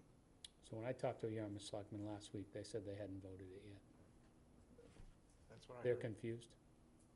Whether it was a formal vote or a policy or not, that's the way they left their meeting. I don't. I So it didn't was see the not a minutes. I don't know if it was a formal vote. Okay, so you retract that it wasn't a vote. I don't recall whether it was a formal vote. Okay, the other thing, David, was, it was mentioned in the meeting, which wasn't addressed, that the details can be, and I think Paul mentioned it when he stood up, the details can be worked out in the agreement. The problem, I think, and John, you have to agree with me, is the agreement is just an agreement. You're not changing legislation with an agreement. So once we do this, the legislation is there. We're not going to change any of the legislation with any agreement that we come up with, correct? That's correct, Michael, but the legislation clearly states that the partnership does not come into existence unless and until two things happen. Each Board of Selectmen in each of the three towns signs the agreement. So if this board is unhappy with the way that agreement is negotiated and what the final product is, you five have the ability to simply say no, and you're done. Even if you do vote to sign the agreement, that agreement doesn't go into effect, at least with respect to Harwich, unless and until your town meeting votes to approve the agreement that you, the five of you, negotiated. And I'm saying to you that the way to make sure that the voters know what they're getting into is to have some language agreed upon ahead of time in that agreement as to the form of the town meeting vote that will be put to the voters in all three towns, including the estimated cost, the allocation of that cost, so that a specific dollar amount, if I were a voter in Harwich, I would go to town meeting and I would know if I vote yes on this, I'm essentially committing the town to paying back debt service on X million dollars, whatever that number turns out to be. The only thing the agreement says, Michael, is, I'm sorry, the only thing the legislation says is that the agreement must be consistent with the legislation. And in my opinion, the process that I've suggested would be consistent with that legislation. So, you know, in my mind, I share Don's concerns, but in my mind, we're putting this before the voters. And the five of us are gonna vote to put this before the rest of the town to vote this agreement. And I'm not sure the five of us should be making the agreement, that we shouldn't be making any agreement.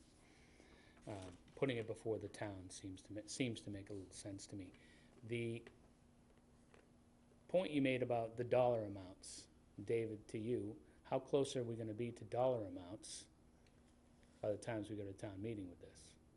Actual dollar amounts, O&M costs, actual cost of the plant, That's what we're in the process actual of money. estimating now. That's the grant that the three towns received from the state, one of the energy and efficiency grants, or regionalization and efficiency grants.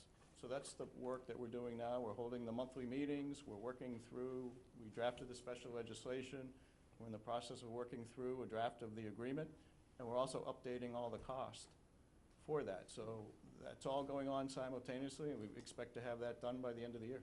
Okay, and when you talk about drafting legislation, for the most part, we took Mansfield, Norton, Foxborough's, copied it, changed the names, tweaked a few things, and that's what we're doing. And you're doing that because you think the legislator will pass that, rather than writing our own legislation, or changing it. May I answer that? Michael, one thing I wanted to emphasize, you're right. The draft legislation was modeled on the Mansfield, Franklin, and Norton legislation. Foxborough. Excuse me, Foxborough. One of the things I wanted to emphasize, though, this whole issue of the ability of this partnership commission to bond, one of the things the bondholders will definitely look to is whether or not this entity has the ability to raise the funds necessary to repay the bonds. So I believe that one of the guiding principles behind the way the legislation is drafted is to maximize the ability of the partnership to be able to borrow money at a reasonable interest rate. And that means, frankly, a structure that's presented. But you don't get into that. You don't commit to that unless and until, I'm not going to repeat myself, but you approve it and town meeting approves it. Just a couple more, I apologize for the length. But the timeline on this, I know how we got here.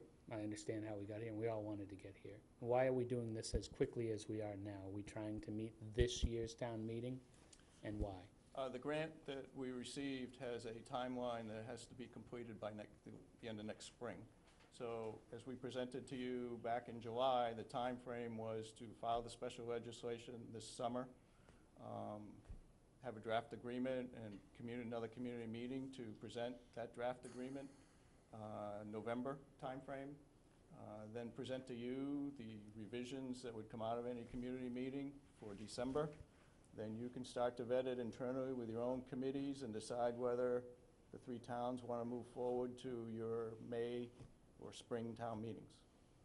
So based on the grant, you're saying that we ultimately need to try and get this approved at this year's town meeting, and that's the grant language. And the timeline on this phase of our CWMP, where does this this watershed, where does this fall on our CWMP? Well, you're in, quote, phase 2 now, which is the first phase out in East Harwich. Phase 3 was the second phase out in East Harwich, so that would be 5 years out. So conceivably, if you joined in with the DHY Clean Waters Community Partnership, you may end up putting in money towards construction of the treatment plant, should they go forward with that while you're doing phase 3. But what we would need to do is have a discussion with you of redoing your phase 4, 5, 6, 7, which would then potentially shift, and would make sense, to shift down to the Herring River, Harwich Port, Route 28 corridor, because if you may recall, you were going to build your treatment plant only in phase 4, and then sewer that area around where that was located up at the DPW site. So I'd like to know what the change in borrowing is for the town of Harwich in the time frame that we're talking about. So what were we going to borrow? What have we borrowed? What were we going to borrow? And what will we be borrowing now if we go into this partnership ahead of time? How much borrowing changes? And I guess Chris and Dave, that's a question for you guys, and I'm not sure you can just pull that out, but that's an important thing. I mean, we just spent $30 million. And we told the taxpayers when we spent that $30 million that we weren't going to come back to them as quickly as we're coming back to them. And I think people are starting to feel all of our borrowing now. And I'm concerned that if we pass this, it's going to happen a lot quicker than we told them it was going to happen. We'll be able to calculate that number in a couple months. But what would happen is, instead of waiting till phase 4 to make that big borrowing to build your own treatment plant, you would be doing a smaller portion of that 3 to 5 years earlier, So you're to save that big money down the road. so you're thinking it's I going to don't know the answer to that, but we could calculate that in a month or I think two. once we know what the engineering is and get a sense for that sequencing, then we'll be able to put it into the financial modeling and see what difference that's gonna have. To be perfectly honest, I mean, we were expecting in phase 4, kind of a big bump because we were gonna build our own plant plus the piping. So this may actually fractionalize a little bit, break up a little bit, some of that 4, because now we're paying for the plant as part of this partnership, and then the pipes after. I'll have to look and see though, Michael, in terms of what impact, whether that creates, my instinct would be it's gonna take a little bit of the peaks off and would actually level it out a little bit. But once we get the numbers, we can run that. You all set? So you think it's going to be a cost savings? Yeah, because we're not gonna be investing as much. The sequencing though, because we're doing that in phase 3 right now, I think is $12 million. So you may see phase 3 not be $12 million, it may be $20 million. but then phase 4, instead of being 60 million, maybe 50 million. So it's gonna fluctuate some of those costs over the life of the project. So just in closing, you know, we haven't asked for any public opinion in this, and I say that, saying that it is on the agenda, they can be here.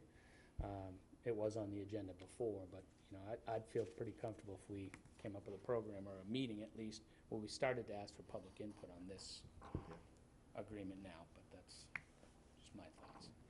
Thank you, Julie. Ed? I think getting public involvement in defining the agreement will be critical, because they're eventually going to have to approve it after we've negotiated with our fellow towns what we feel is a equitable and cost-saving approach.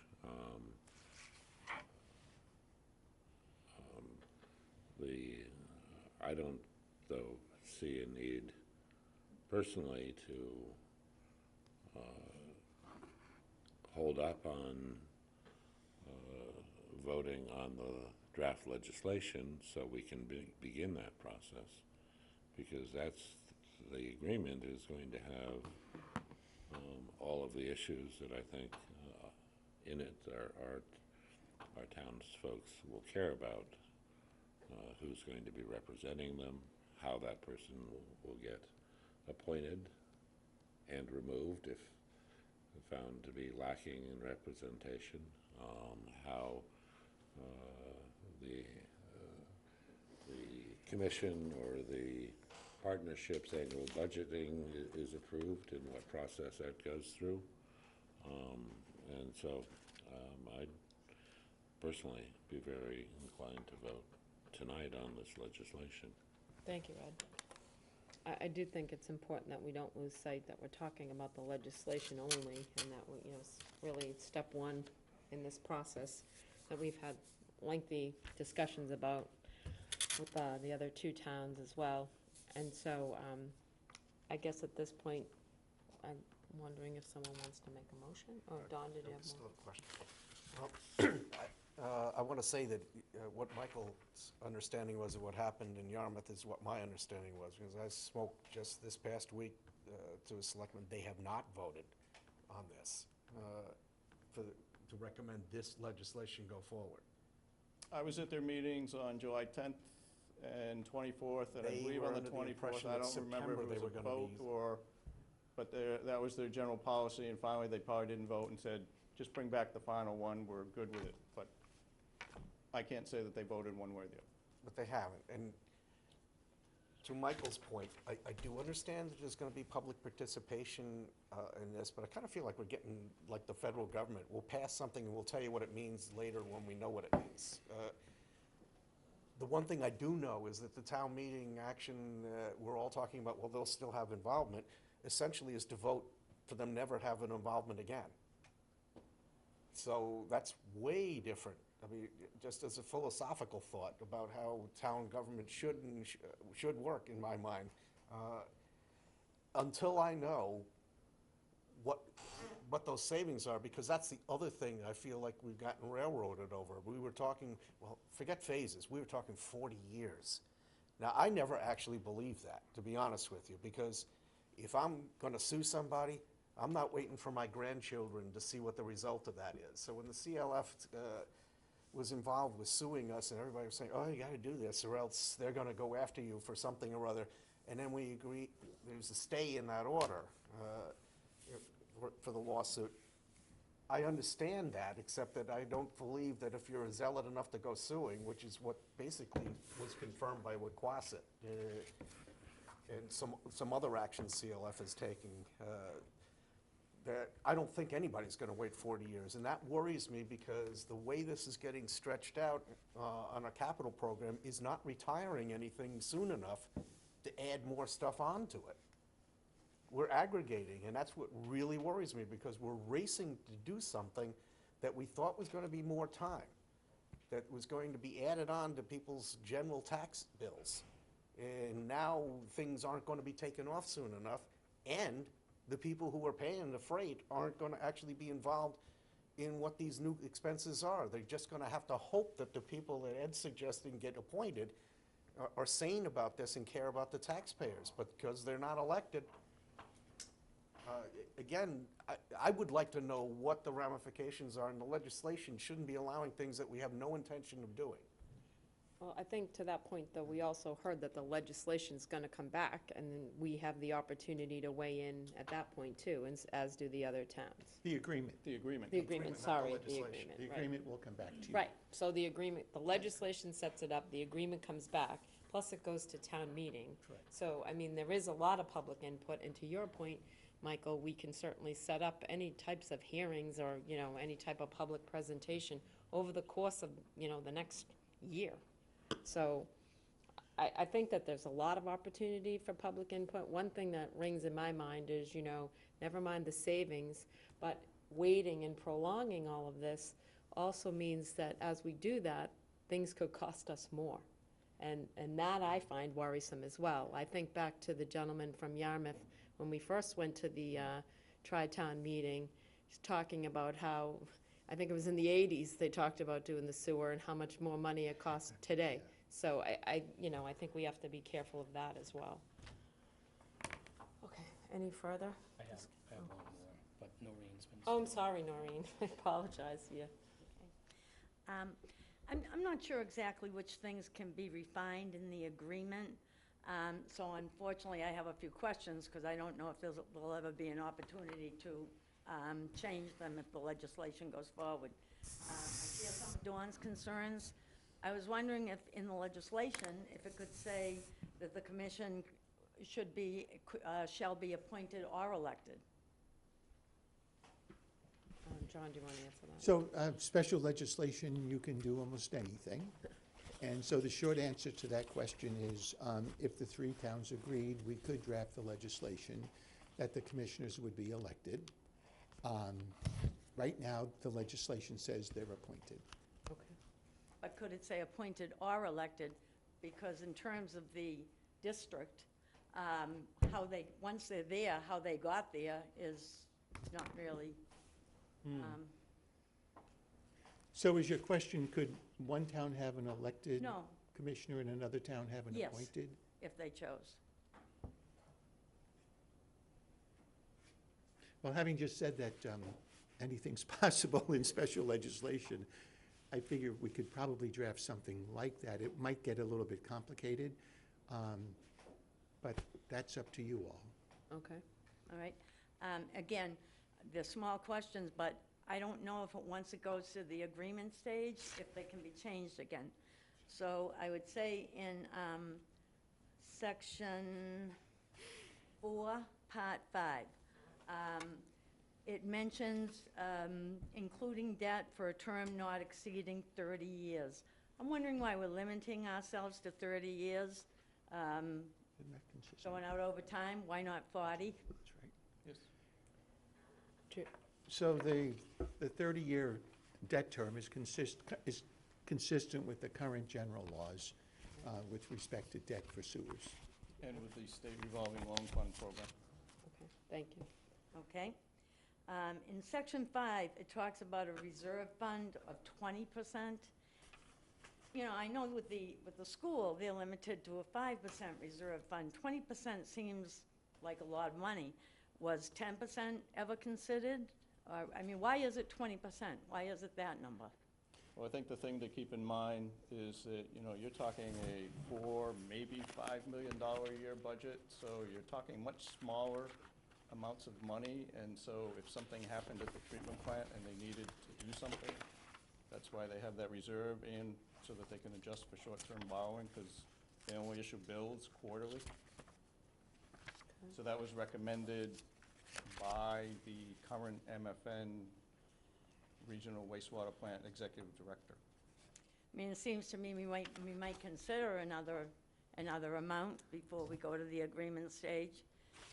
In that same section, it talks about the fiscal year of the assessment being delivered on February 1st of each year. I know this town has had a problem for years about not getting their major numbers by January 15th. We've worked with the school, we've worked with the tech. We've worked with other organizations to change their schedule.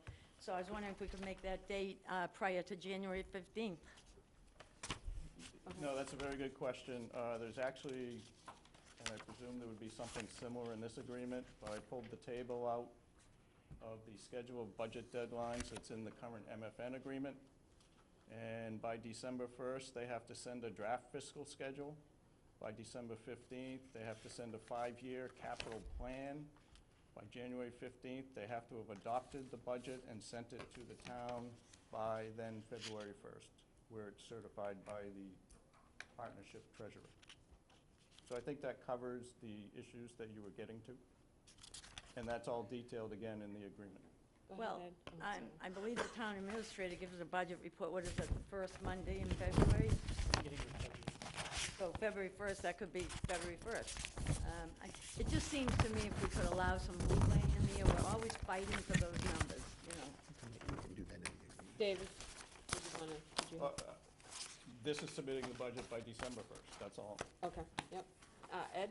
Yeah, you know, and our problem in the past was because our warrant deadline used to be January 10th. It's now, we've moved it back a month. So we have given ourselves some extra time already. So all these dates can be adjusted in the agreement to meet all 3 towns' needs for budget. Okay, see, that's what, you know, isn't apparent to the, you know, reader of the packet. There's no way for me to know what can be adjusted in the agreement and what cannot. Yep. Thank you. Thank you. Ed, did you have other questions or no? Well, I think Section 5 says the district commission shall annually determine the amounts necessary to be raised to maintain the operate during the ensuing fiscal year, plus a reserve fund not to exceed 20%. They can decide that they can get along nicely with 10%, but until they get some experience of knowing where that spot is going to be in their reserve fund. It could also be in the agreement itself. Sure. Thank you. Michael? So just to follow up on that, David, you just said, I asked if this was a copy of Mansfield, Foxborough, and Norton's, and you said yes. You just said that 20% was recommended by the current MFN director. Were there any changes, other changes that were recommendations of his from the original agreement? Obviously, if he just recommended that, it wasn't in the agreement to begin with, right? The wording was the same. You know, I think the original, and I probably have it in my folder here, was 15%, and he recommended bumping it to 20 just because the initial years, you know, they're starting from 0 budget. So what's in the actual agreement? I could look it up and get it to you. I think that's an important number. I guess the last thing, David, unless you're looking it up now and I won't talk, the last thing I had was timeline from tonight, any vote. What's the timeline going forward? What's next? Reason we're before you tonight is the Legislative Council is just waiting to find out what the status is. Representative Whalen, who's been coordinating it with the other state reps and senators, and the Legislative Council has said he's waiting for affirmative votes from all 3 towns prior to moving forward right now. They believe if the legislation goes through as currently written, whether the Legislative Council has a couple more tweaks or not, we don't know. She won't look at it till the 3 positive votes are put forth. But say they did, and they look at it, then the legislation would formally be filed, and since it doesn't require a roll call vote, they're more than likely would pass because it's already been passed, being the MFN legislation prior to. Thank you. Michael, the MFN legislation is up to 15%. Up to 15%. So Ed? Oh, sorry. I just want to follow up on Noreen's. I think that appointed or elected, and I'm not sure why anyone would argue that, appointed or elected language makes a lot of sense to me. I don't think that we need to go into this and say appointed and then make an agreement that it could be appointed or elected. Do you see, John? It would have to be in the legislation. That's what I'm saying. Ed, did you have another question? Yeah, The difference, though, between, on a budget of $5 million a year to operate the plant, the difference between 15 and 20% is $250,000 in a reserves fund spent over 3 towns. I mean, in the greater scheme of things, it's, once you get to the 20% reserve fund, you're not going to do 20% each year. It just sits there. Michael? We've heard these comments, I've heard these comments now from you at almost every meeting. They only 1,000, only 250,000, Well, only 5,000. Yeah, Quite frankly, it's money. At the same time, this does say not to exceed 20%, and it would have to go and be voted on in order to get to that point, We're so. commenting on Ed's comment. I'm just saying that overall, I'm just commenting on the legislation in front of us, and it says not to exceed 20%. So even if Norton, I don't have the acronym down, is 15%, it doesn't really ultimately affect us if it's not to exceed 20%. So, if it says not to exceed 20%, and that's based on somebody's experience on whatever, we don't have to put any credence in that. We have the ability, whoever the representatives are, whether they're elected or appointed, how much that gets increased. So that's still left to the decision-making in the town. Michael? The committee that was put in place for this, is the committee aware of how many changes were made between their legislation that we copied but took suggestions from other people? How much has changed in that agreement that was approved, I guess is my question. It's been discussed at the monthly meetings, and copies of all documents have been provided, but That concern was raised, Michael, actually by Representative Whalen, in the context that we not change the special legislation because they make it much harder to get through the State House. And so there might have been some numerical changes, but when we reviewed it, it's been pretty much, I didn't go through every line, but it's been identical because of fear that, I want to say this politely, we don't want to confuse the legislatures by changing a sentence or so, then they would go back and rediscuss the whole item. So it's been, the attempt has been made to make it very, very close. Now, I didn't catch the 15 to 20, so there might be other things, Michael, I didn't catch, but by and large, it's the same. Paul McCormick, once again, just to make a couple of small comments. We were told by the representative's office to keep the legislation very simple, that the changes that we wanted to make take place at the agreement level. We had also thought as a committee, Chris Clark sits there, Larry's there, and the representatives, that if the 3 towns could agree to the legislation, that then we move forward to the agreement, because we sometimes use those 2 words interchangeably, and they're not, they're 2 different things. What we wanted to do was have the people that run MFN down to talk to us, so that we could have asked them the questions of what problems did they run into, why did they do things this way. And I think when you look at their partnership, the 3 towns didn't all start agreeing with everybody right from the beginning. There were some issues that happened when they started building this and coming up with this idea. This legislation, their agreement is 4 years old. So we felt that if they could come down and talk to us and really give us the nuts and bolts of where they ran into the problem. And it was a discussion on appointed or elected. And it was felt that the appointed process was probably better. We as 3 towns could change our minds on that. But they felt that if you had an appointed position, it was someone who was a professional. Whether it was a Board of Selectmen member, a town administrator, water sewer commissioner. I remember that I looked at some of the makeup of the numbers, and I thought that of the 3 towns, I believe in the document, when we started looking at it at the beginning of an agreement, that there was only 1 representative from Harwich, and I didn't think that that was enough. I thought that we needed to think of a town should probably have 2 as a minimum to be in, to make it worthwhile. It shouldn't be just 1 person. So I think that if we kept saying, we shouldn't reinvent the wheel, and I don't think we have to. They've gone through a lot of the issues. That's why it's very similar, because they've been through all of the things that we talk about. And I think by bringing them in, we felt that we could bring the people in from MFN to talk to each of the 3 towns, that we would again, before any of this even went any forward, we would have another joint meeting between the three towns like we had done before. We want the public's input. We can't do it without it. And it's been interesting for me to sit here and listen tonight about what you're doing, and because we're taking notes, thinking we've got to do some things like that. But this is really important for us to get the word out if the 3 towns decide.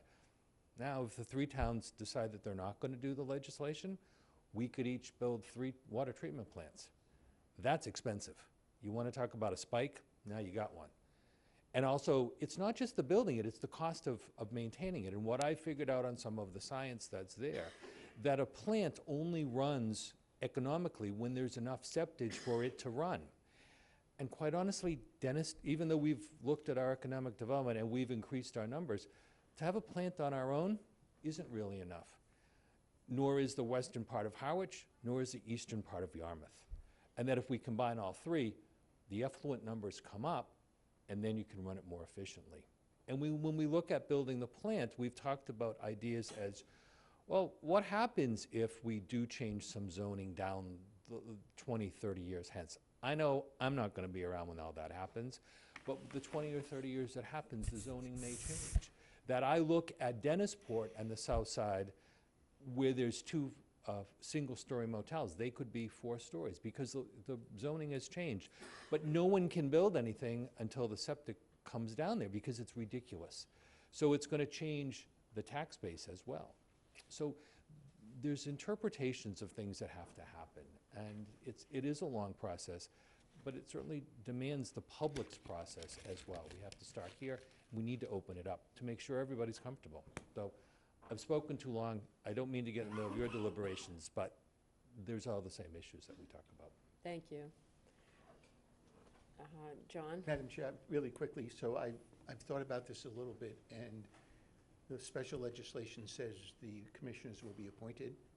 You could, because you have a town charter, you could independently amend your charter to provide that those commissioners are to be elected in Harwich, and it would be deemed consistent with the special act. Okay. So that, you will always have that option if you choose to exercise it. Okay, thank you. Don? Yeah, this is just a question through you, Madam Chair, because discussions with Larry particularly, I'd understood that the CLF, that the agreement that we've got that stopped everything in place was that we would not add any more affluent to the situation, that we were going to try to get our arms around what's already there and remediate. So, I mean, from what Paul has just said, I don't think it's possible to change the zoning within the context of that agreement to afford for like a bust-out economic growth. I refuse to use the term bust-out because that will get us in trouble. But our CWMP is looking at projected build-out that we talked about. I think townwide it's maybe 20% projected over 40 years over the time. So within that projected build-out, we have to stay within that. We discussed that some in our land control document going later on. So it's not based on, you can't do nothing based on what it is today. We took some projections on what may be reasonable going forward.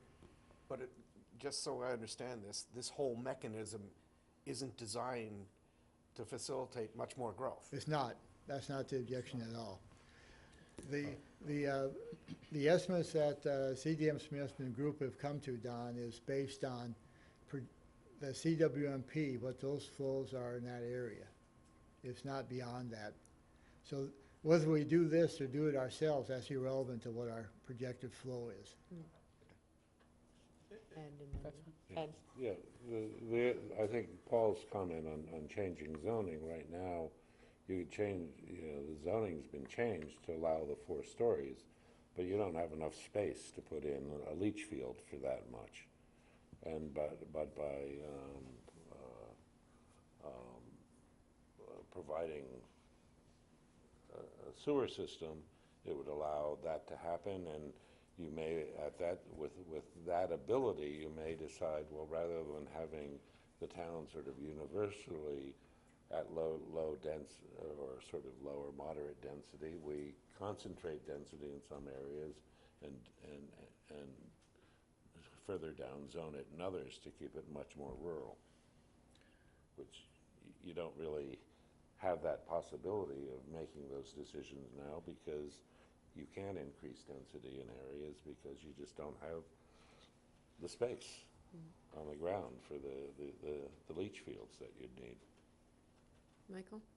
I'd simplify. I think Paul's comment pertained to Dennis, not Harwich. Yeah. So, my question now, David, is timeline. We vote this tonight. Yarmouth hasn't voted it.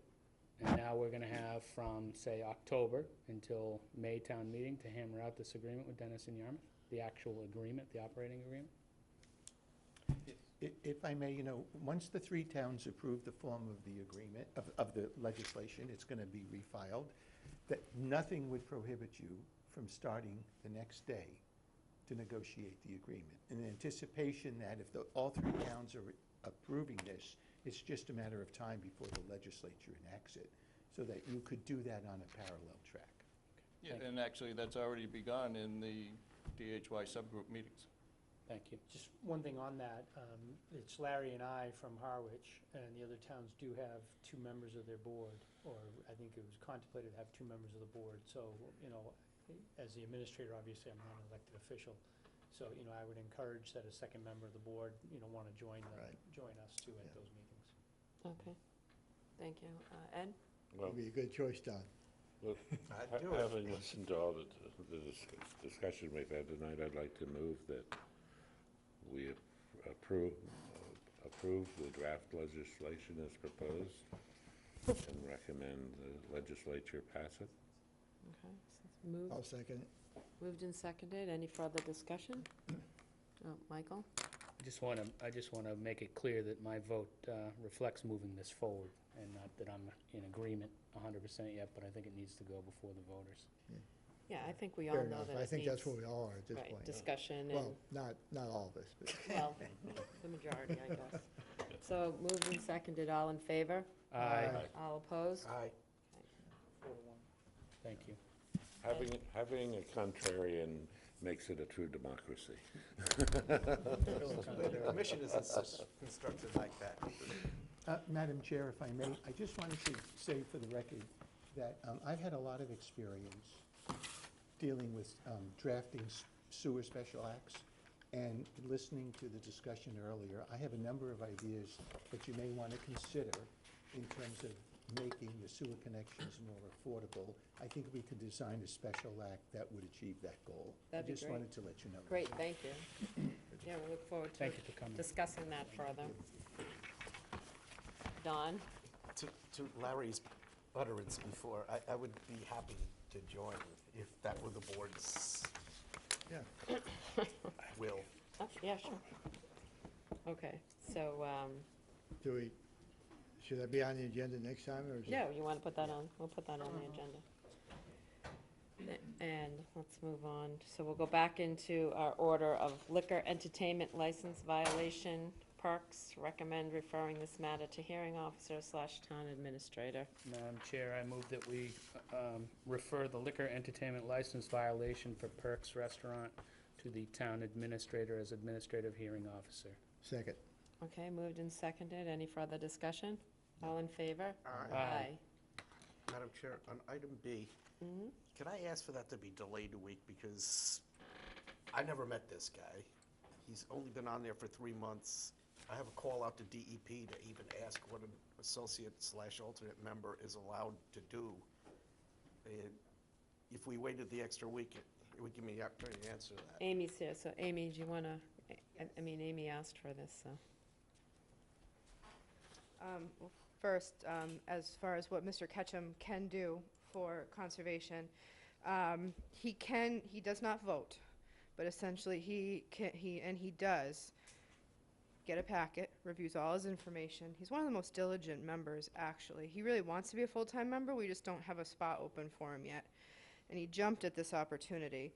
So he does attend all the meetings, he sits up at the front, he asks questions, he goes on site visits, everything like that. So The CPC, to my understanding, just needs a liaison, if you will, from the Conservation Commission. So we do have alternate members, and he is an alternate member with the full anticipation of the next time we have a vacancy of becoming a full member. The other members did not express interest in this. So I'm kind of just here to speak to Mr. Ketchum's praises, and he really is, I mean, he's extremely diligent, he's thoughtful, and he kind of is, he has a very clear, and I met with him about CPC, and he's actually, I think, met with either Kathy Green or Dave Nixon about it as well, and has a full understanding of what the requirements are for the board. Tom? Yeah, thank you, Madam Chair. It's not about him. It definitely isn't. He might be, I've heard nothing but great things about him. But this got put on the agenda by the staff, and I had no idea it was coming up. But I will say, I've gotten as far as reading our bylaws, and the Community Preservation Committee under the establishment has one member of the Conservation Commission is designated by the commission. It doesn't talk about associates or alternates. I'm just trying to vet out what it is possible and wait a week. Okay, Michael? I asked that this be put on the agenda, Oh, John, okay. because I didn't want to delay it, and then Amy gave the backup. I figured it would be a discussion. I think I agree with Don. I would move to appoint him tonight, but he's going to be a voting member of CPC.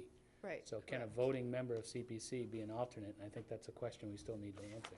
I mean, I can get something in writing, but I did speak with the town clerk about this, and she said yes. Okay. And I spoke to her today, and when she understood what the bylaws say, she said no. Okay. Yeah. So all I need is some time to be able to Okay. find out from Yeah, DEP what Yeah. all this means. Okay. Okay, And I would urge you to do that as quickly as possible, because was on CPC phone is today. meeting, so. Sure. right, so Amy, we'll bring it back next week. Okay, I Right. may or may not be able to be here next You- week. Okay, I that's have family fine. coming No, in. we got know. your letter. But I mean, we'll just let Dawn do the vetting and stuff. That's fine. Okay. And I completely understand. I just, Thank And you, tell him Sing it's his nothing praises. against him. I've heard nothing but good things. gotcha. Thank you. thank you. The sign bylaw pertaining to sandwich board signs. Madam Chair, I asked that we put this on the agenda because of the recent real enforcement in Harwichport. But given the hour, if we could bring this back next Sure. week, if the board's okay with that? We'll bring it back. Just, I was trying to prepare information. I'm not sure what you wanted to, I didn't have any sense for what the board wanted to do. Did you want to try to see if we could? I personally would like to see them be able to use one sandwich board per business in Harwichport. I don't see a problem with it, and I think we want our businesses to succeed, so I would want to see To see how we it can make change, this work. personally. Right, It'd be good if because that when we had this discussion in the agenda meeting, we were talking about the fact that it really only happens for 2 months during the summer. Right. That you've got different businesses that are tucked away, and our zoning bylaw is such that the sandwich boards, Because we can try to put something together, some Right. To suggestions. make our discussion easier, we had something to look at. That's what I was thinking. right, well, yeah. Okay, we'll bring it back. Ed? We'll talk about it. Okay. Draft CPA application for Affordable Housing Trust Fund and Part-Time Housing Coordinator. Yeah, this is a little frustrating. You know, the CPC is putting together an application process, and they want to make sure that the Board of Selectmen, in this case, knows what's being submitted. I think last year, we did a laundry list of everything that administration was submitting, so the board was aware, and then the board could vote it. Here, they actually have where they want an initial by the board that you know what the application is that's being submitted. So because the timeline is October 1, I don't even have any other applications yet. This is just for the Housing Trust. This was fairly straightforward. We want to continue on with the Housing Trust. So we have the application that Charlene, town planner, put this in. So if the board's comfortable with this, you know, you can vote it and we can have an initial next week. I would certainly just make a plea to CPC. You can't, well, Thursday night, they're gonna do their review of what the application means, and then they're due in on the 1st. Yeah. If they could please just, you know, reasonably give maybe, you know, until October 15th or something a little bit more of a delay. So if we have to have this stipulation about going to boards and committees and getting them to sign off, that we have time to do that. Right. That only gives you, what, a week? not even. Yeah, I mean, Monday really, through it's Friday. 10 days to get all this work done, so. Chris, can't we vote this tonight? And You can authorize vote the it. chair to sign? Absolutely. Yeah. I'm just a little frustrated that if we do want to present other items, you know, I Yeah, don't know what we other need items more we can present, because time. it'd be nice to have a little bit more time. We raised this last meeting, actually, with a short time spread, and I Right. don't know if maybe we We should, should follow up with. should follow up and CPC. ask them if they could Thursday. delay it, because, Unfortunately, I'm not available Thursday, so I won't be able to be there. Madam Chair. Oh, sorry, Don, yeah. I'm a little frustrated too, because we went down this road last year. The history of the legislation, when we adopted it from this board, actually, what's ironic is we're running out of money, and then maybe the whole thing may blow up and go away, you know, in not too short an order. But as long as it does exist, it was designed to fund things in towns by category specifically that were not capable of being funded because you were paying for firemen and policemen and school teachers and such. So the first priority always should have been what the town itself was hoping to fund, and then anything beyond that. And again, I went back and looked at the enabling legislation for the community preservation committees, and the public hearing isn't supposed to be a public infomercial about how to fill out forms. It's supposed to elicit support, what it is the town wants to do, and what they hope to accomplish in the upcoming year. And it's a little misguided, and that's probably the nicest word I could say, of the CPC to actually say that they want us to initial it, because we don't do business like that. We do business like Michael suggested. We actually vote things in a public session, and it is our position. And last year, we found ourselves groveling with our position in front of them as if it was just our opinion. I mean, we're the elected legislative, I mean, not the legislative, but the executive body of this town, and when if we're all unanimous about applying for something, it's not just we hope to, that's our position. Agreed. Well, I think that, you know, we should definitely make that known to CPC. I know you were doing it publicly. Oh, but yeah. I think And that- Michael could indeed make that motion. I'd love to second. Madam Chair, I move that we approve the draft CPA application for Affordable Housing Trust Fund and Part-Time Housing Coordinator and allow the chair to sign. Second. Moved and seconded. 340,000 being the 340. total request. Well, Moved and seconded. Any further discussion? well, let's vote on this, you know. Okay, so no further discussion. All in favor? Aye. All opposed? Thank you, Madam. My comment was, if it may be worthwhile to ask the town administrator to draft a letter suggesting that they modify their timeline to make it more user-friendly, or whatever the term is, that would, so we can send a formal request rather than, right now, we discussed it here, but we haven't taken any further action. Right, and if anybody's available on Thursday evening to attend Yeah, the meeting, I'll try unfortunately, I to. have won't two be able other to be here, meetings. but- Don? Thank you, Madam Chair. My concern is we keep operating on their turf as if there's some sort of tug of war going on here.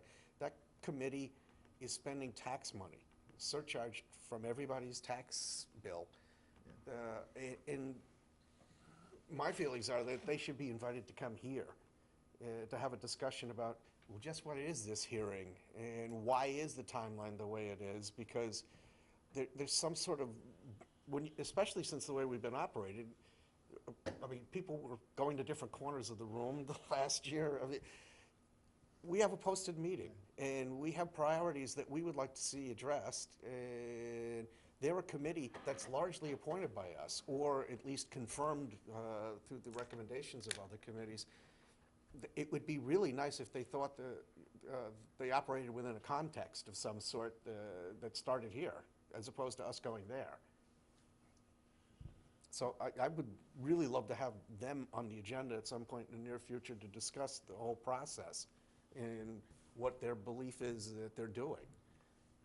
Chris? I think that makes sense, just their meeting is Thursday. Right. So I think some kind of letter inviting them to a meeting or whatever would be appropriate, but Yeah, you may I'm want okay with to that. articulate Yeah. to them that, you know, having a little bit of a time delay may be appropriate. Right. Okay. Will you draft that letter? I can take a stab. Thank you. Okay, on to Old business, the treasurer, tax collector position recommendation for regrade. We brought this back, Michael, you had some additional info you were looking for. And Yes. Evan, do you want to?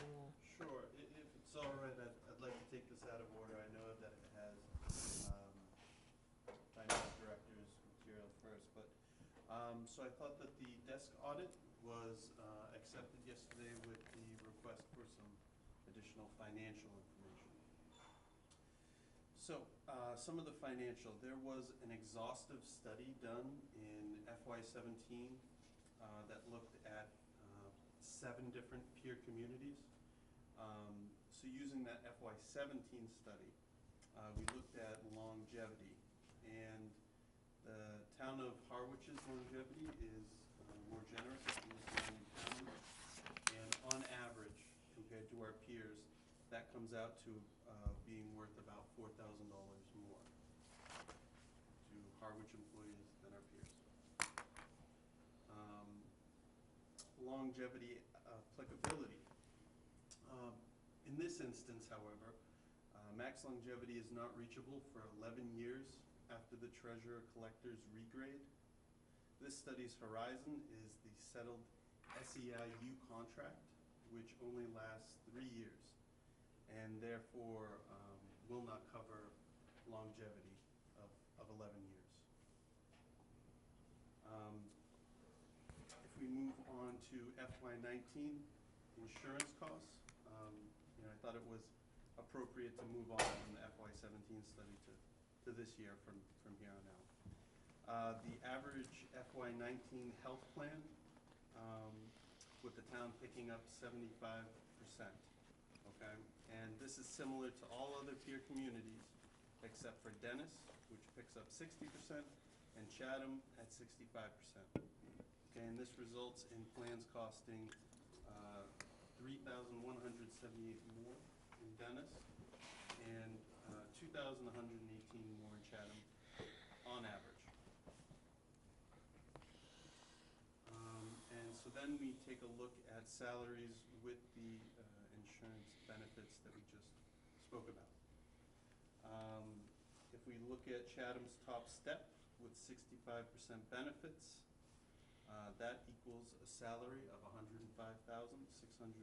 If we look at Dennis's top step, and we look at their 60% benefits, we come out with a salary of $120,828. And if we look at Harwich's top step with 75% benefits, we come out with $102,862. So Harwich is on the lower end of those three. So the FY19 proposal would be a regrading of the treasurer-collector position to an M5, step 7. And that would provide a comparable salary of $88,000. Along with the benefits, that comes out to $103,921, more competitive than what she currently has. In addition, this pay scale will increase to a salary of $96,227 by FY21. We don't have the benefits. I'm not in the business of predicting the benefits out that far, but it would be a much larger overall salary than the 104 that it is now. And if there are questions on the financial portion, I'm happy to take them now, but what I'll do is then I'll turn it over to Carol, who's going to go through the memo that she was asked to produce, and which also has the comparison of the job description, which is another thing on the board. Thank you, Evan. Carol? Good evening, Carol Coppola, Finance Director. I was asked to provide some additional information or to actually put my words from September 6th into writing for you, so that I have done. And this pertains to the regrading of the treasurer collector. I did not unlike the administration, I did not compare this to other communities. What I compared it to was the responsibilities here in Harwich, and the responsibilities compared to some of the other folks on the graded at an M5.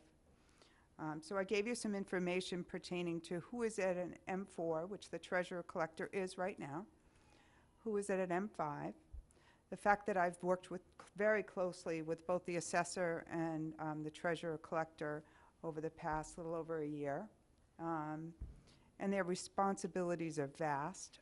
Their responsibilities are important.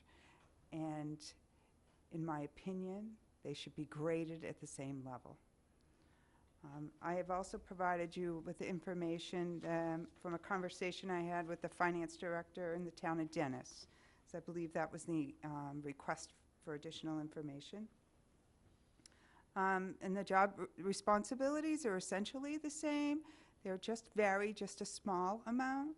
In Dennis, the treasurer collector's office doesn't outsource title research, whereas that is done here. They don't print vendor checks, where the office here does that process. But pretty much they're much similar in nature. They're similar in nature because of the statutes that require certain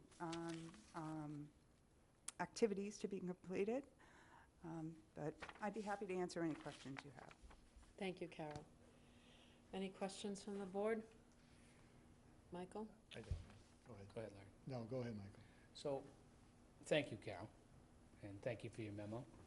And on your word, as I said last week, I would support this based on it not being a reaction to another town's job offer and setting a precedence as such. So I appreciate your memo. I would like to still see the job description from Dennis and the job description from Harwich. I have Harwich, so if we can get a job description, that's great. And really I'm down to one thing. I'm a little, Chris, applies to you. We had a compensation study, came before us, no recommendation. A job offer was made by another town. We reacted to it. And in my mind, we still don't have the money to do this. We're spending $7,000. Chris said he had $6,000 to spend. And as I mentioned earlier tonight on something else, I can't support continuing to find money in a budget. And I think it's going to hurt everybody going forward into the budget cycle as we dive in and look at these budgets, or I hope that we dive in and look at these budgets that we continue to find money on. So I would support this for FY20 and make it part of our budget and not go outside of what we told town meeting we would do when we voted the budget. And I think so far we've already given a $4,000 raise, and we'll be writing FY20 budgets soon enough. Larry, do you have any questions? No, I'm waiting for Chris to see if we have the $6,000, what the number is. Okay. Well, he asked for 7, but we only have 6. Maybe we adjust this to 6. Yeah, I think I had recommended, or not recommended, but had indicated that we had a certain amount of money to cover the SEIU contract, and we have a little bit left over from it. And since that was for salary regrade, I would commit whatever funding that we had in there.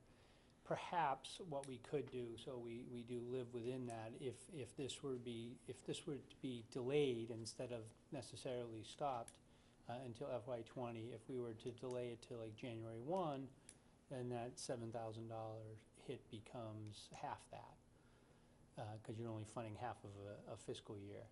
I would like to kind of see something be done, because the job remains open. And what I had committed to was I didn't necessarily want to provide publicly a lot of the details, but I did show the offer that was made to the chair in our meeting to show that it was validated. But we are in a new cycle, and it is harder to recruit people, and this raiding or poaching, I think what the word was that was used last time, is becoming a little bit more prevalent in the last year than it was in the first 3 years that I was here. Thank you, Chris. Any other discussion? Don? Thank you, Madam Chair.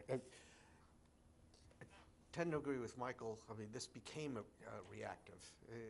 That's what I was kind of trying to get through last meeting, which is there should be a policy about this, because it feels extremely uncomfortable to be talking about this, because this only pertains to one person and you can't hide about who it is you're talking about. This is not about how we are going to approach, comparability and everything. This has got to be a universal thought. Can't be just like we're just putting out a fire here, putting out a fire there. Second thing is, because it got tortured somehow in the press, what I said last week, and I want to clarify this specifically, that when I said there aren't a lot of $80,000 or $90,000 jobs around, it sounded like in the press rendering of it in town, but that's not true. The town government does have a number of $80,000 and $90,000 jobs. What I was saying is the balance here has to be recognizing the fact that on Cape Cod, for a general, when you're looking at the general possibilities of getting a job on Cape Cod, there are not a lot of $80,000 or $90,000 white-collar jobs available. So we have to balance what our taxpayers' expectations are about what they think is reasonable, and also understand what comparably priced people in other towns are getting paid. And we got to have a policy for that, because everything seems to be putting out fires. Sometimes we say, why'd we lose this person? Why didn't you make a counter? And now we did make a counter, and now there's upset about that too. We need to have some sort of locked-in policy. And I do agree with Michael, and I don't understand why Bob didn't do that. When he did his comparability, that's why I asked for another desk on it, because you would have thought that he had taken the opportunity to look at everybody. But it doesn't seem to be the case, because in building this, which is how I would like to pay somebody, in building this from the ground up, okay, what do? It says here you do that, you don't do that? Okay, we'll take that out. But it doesn't say in here, in your job description, that you do this. Let's put that in. And in building the whole thing, that's how you come up with what it is you're paying somebody for. It's what they do. So that's the beginnings of a policy, but I mean, it really should have, in retrospect, I'm really disappointed that it only covered some people, because it inevitably leads to that discussion. Well, how come you didn't recommend this one when you did recommend that one?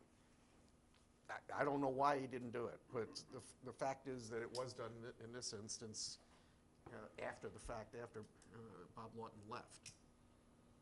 And Evan did another desk on it. Okay. Ed, did you have any? Well, this may be a reactive action, but really, so what? I mean, we have a treasurer collector who is competent, well-trained, and knows the job, and we know that that's a position that is hard to find, not only on Cape Cod, but anywhere in the Commonwealth. When, in essence, a neighboring town attempts to poach, my belief in hiring public employees, you go through a process, and it's open to everybody to apply. But in this case, neighboring town didn't do that, and it wasn't like our employee applied to move. It was a direct raid on our investment in an employee of training and development and time, and I think that's happened in a couple of instances before in the recent years, and I think reacting in a way that makes it clear that we're not going to let that happen is an important stance for us to take. That when we have a senior administrative employee that we've trained and invested in, that we're going to defend that, maintaining that position.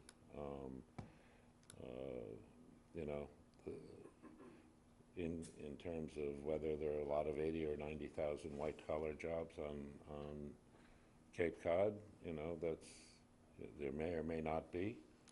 But in the case of this particular position, that's what the market is. If you want somebody that is competent, exceedingly competent, to do the job. And so I have not. And as to the other comment about whether we should hunt through the budget or to find an additional $1,000 to implement, I don't have any problem with that. I mean, it's a $50, $60 million budget we have. If we can't move $1,000 from one place to another to maintain an exemplary employee on our payroll, then I don't know what we're doing. I have a bit of an alternate view on that. If we were pretend we're a small business for a second, we would try to keep an employee, and so we would take action if someone were trying to take that employee, but we had to take action within our means. And so I have no problem with being reactive in doing this while we work on a policy going forward. But I want that to be within our means. And if that requires us to do a little bit now, doing it next year when it's in the budget line, that's what I'd like to see us do. Because, as you make a point, but we keep moving money from line item from place to place, and we only have so much in the budget. So I think, unfortunately, and, to the point of a policy, that, we have to have that discussion. Unfortunately, to Don's point, we do have a certain individual here who's really kind of been raked over, and I don't think it's really something that we should not take make a move on tonight. I think it's unfair and to the point of the fact that we've got a very capable person in the position, and it's the board who needs to come up with the policy, and that person shouldn't be further,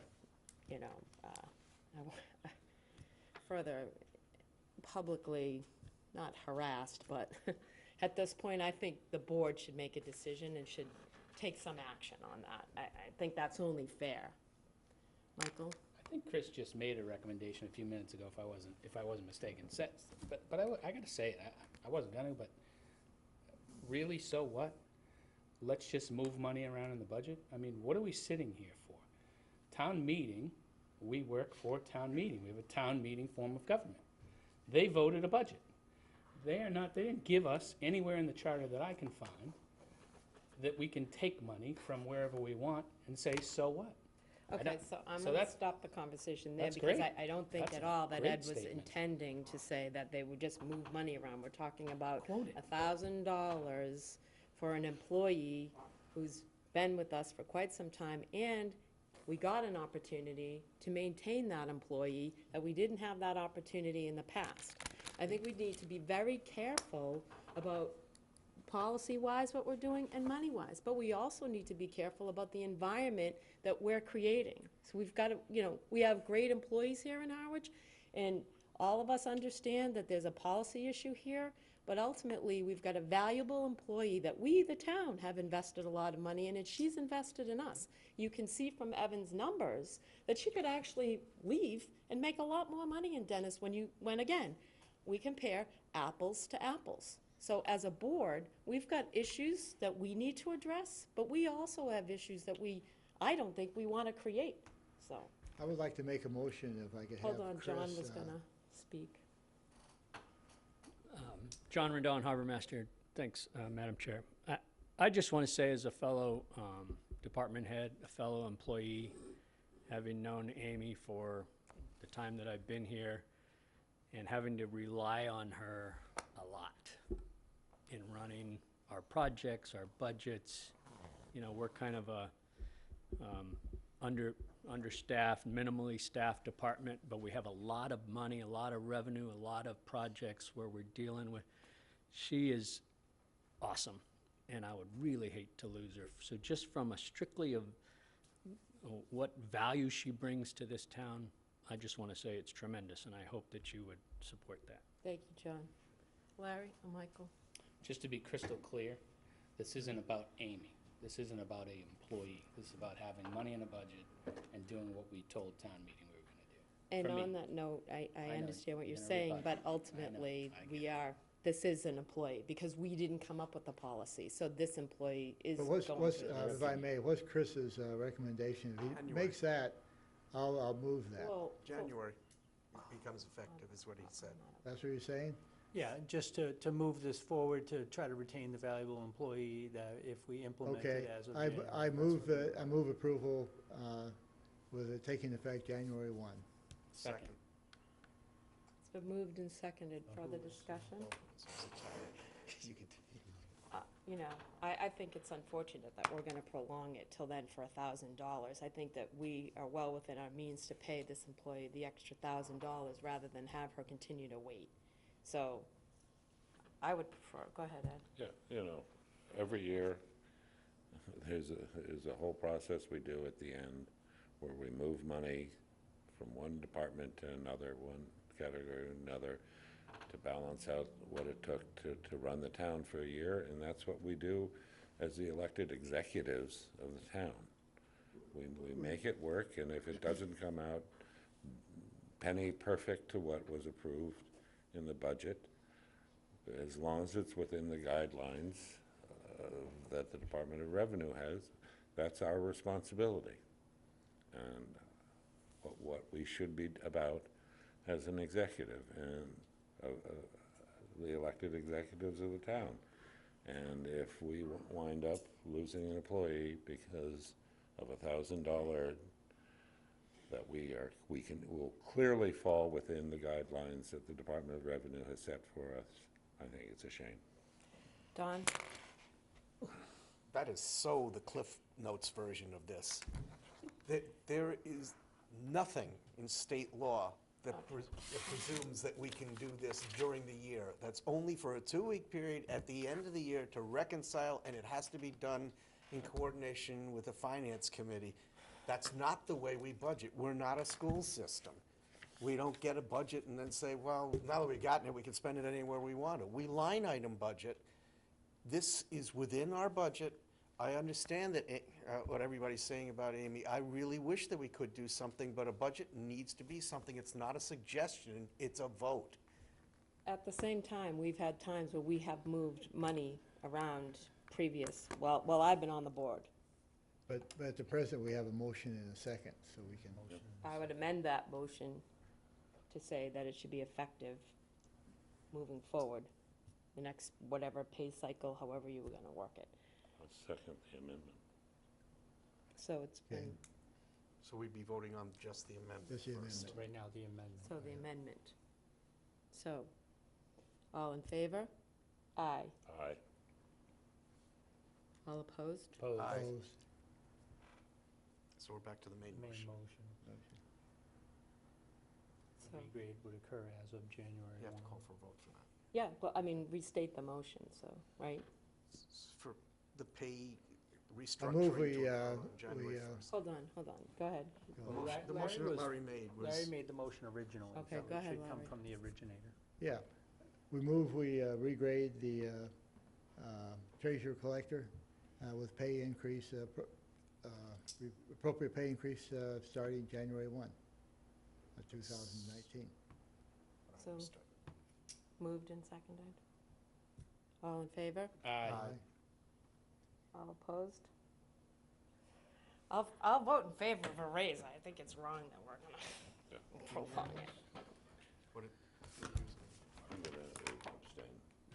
I think I'll be an abstain too, as long as it passes. 302. Yeah. It is a favorable vote. And hopefully we can talk about a policy. Well, if we lose her in the meantime, I guess we'll know what. You blame it on me. So, anyway, I think there was more than just you, so it won't be just you. Ultimately, we're moving on to wastewater items, much of which I think we already covered we in covered, yeah. this, right? I don't think, except the one thing I would say is that the permitting fees and waiver discussion was something that, I think we need to add to our list of things, because ultimately, we didn't talk about them tonight, but we need to talk about people who have to file for conservation, and they shouldn't be charged those fees, in my opinion. Yeah, just on that topic, I will keep it brief because I know it's late, but I finally had an opportunity to chat with Amy, and I did ask Bob Duncanson, what does the town of Chatham do regarding any conservation? And I don't think what we want to do is to give people potentially a green light to just circumvent conservation rules and regs. But what Chatham does is that they have it be, it's an administrative approval. So it's an application that gets reviewed by the conservation director and then approved. If there's someone wanting to run a line through the 50-foot buffer, you know, which is really a no-no, that would then have to go to the commission. But I think that came up at one of the public meetings. About that, I having- suggested that at the last Conservation Commission meeting, and the commission themselves all were, Amenable to that. yeah, they need to take a formal vote, but they all were informally very much in agreement with that. Because the request that was made by a person in the public was to expand CDM's approvals to then get the environmental. Most of this work is being done in the street, so there's not too many conservation-related issues in the street. But to go into people's private yards and figure out where they're gonna go and try to get a blanket approval, I don't think is really within the scope of what we had engaged CDM to do. No, but I think in terms of the permitting fees for individual homeowners, and when you talk about, you know, an art. Set the fee or Set the have a- fee, they shouldn't have to, and the other problem with some of this too is that you've got to be careful about hearing schedules and such, because an RDA would still require a hearing. And so that could become a time-sensitive issue. Maybe it's something that, and again, Amy's not here, but, you know, in reviewing that, conservation can expedite those requests and waive those fees. Yeah, we can look at that with Amy and bring something back. Yeah. Don? Thank you, Madam Chair. This was more than an hour into the last Board of Health meeting, and Larry had already vacated the premises. So as I understood it, there was some quick discussion about some permit fees that were related to the Board of Health also? Last month's meeting, we talked about fees for connection and fees for abandoning the septic system. So those two fees are going to be something the board will further discuss. They want to keep them reasonable. I had talked to them about what I had proposed.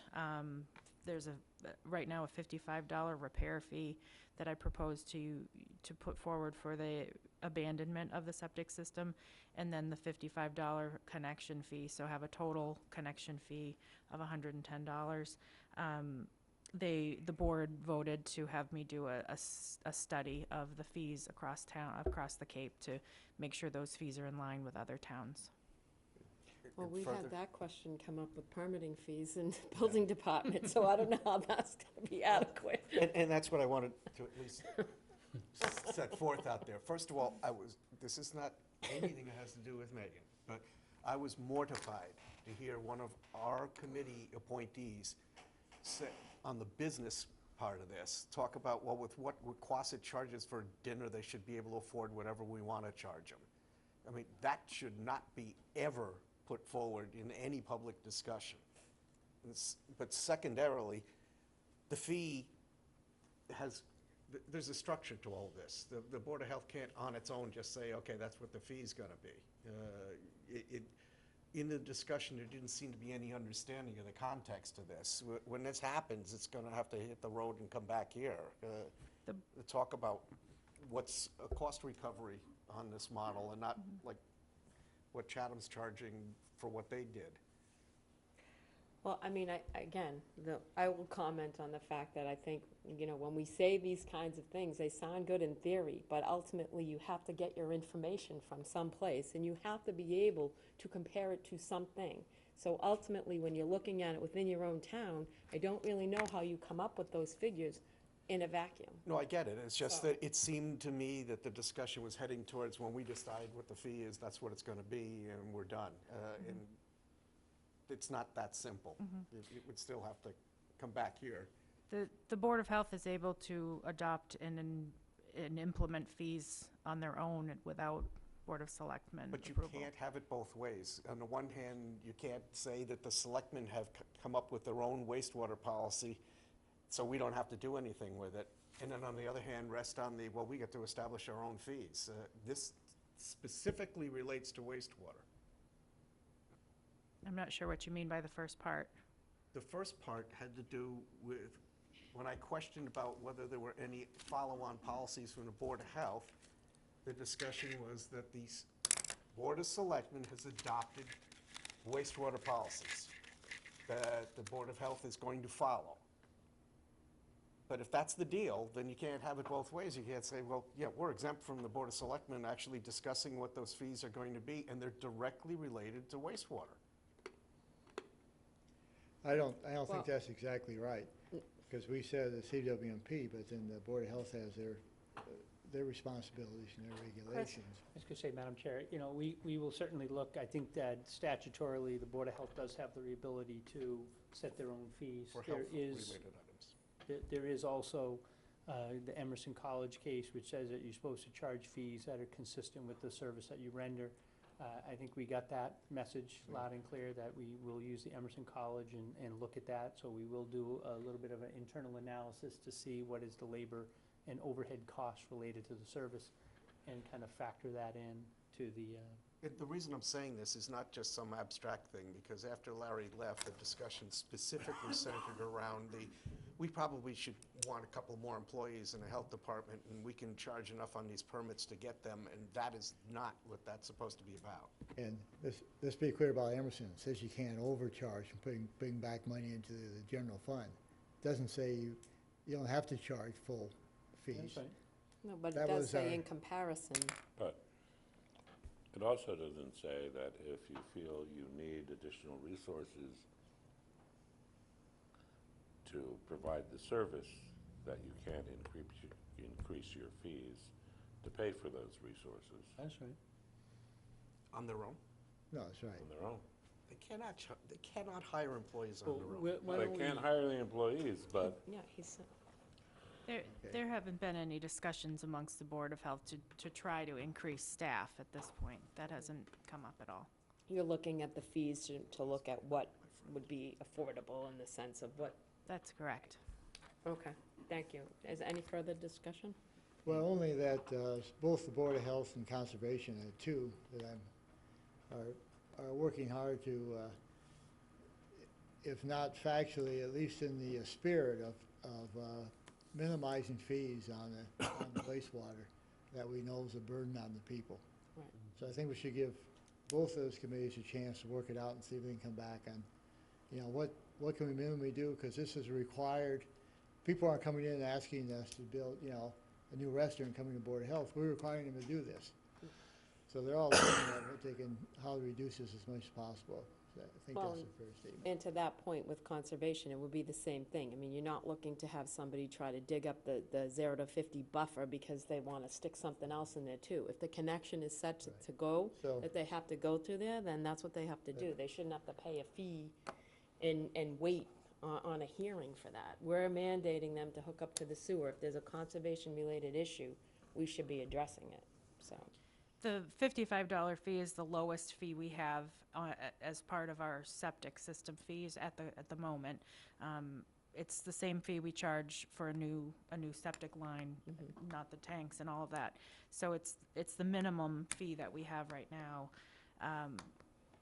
It probably won't cover the cost of staff time to do the inspections and to do the plan reviews. So the $55 fee is most likely on the lower end of things. But that's what we want to do so we can make things affordable to the people. Thank you. Ed? well, is it possible to, you know, if it's not going to cover your costs, is it possible to cover those costs out of the project costs? You know, I know when we built the Monomoy Regional High School, part of the project was also shuffling around a number of other schools, and those moving costs and costs for the additional textbook sets we needed because we were combining schools were paid for out of the project costs of building a high school. Can we pay for the increased costs of inspection out of the costs that we've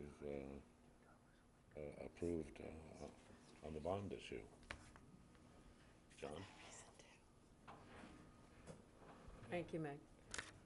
So I assume, Madam Chairman, that the appropriation vote for the sewer project included the words "and all costs incidental and related thereto," even if that was not in the motion. I think it's understood. So I think there were a lot of costs that you can pay out of that appropriation, as long as they're incidental and related to the overall project. Oh, okay. Thank you, John.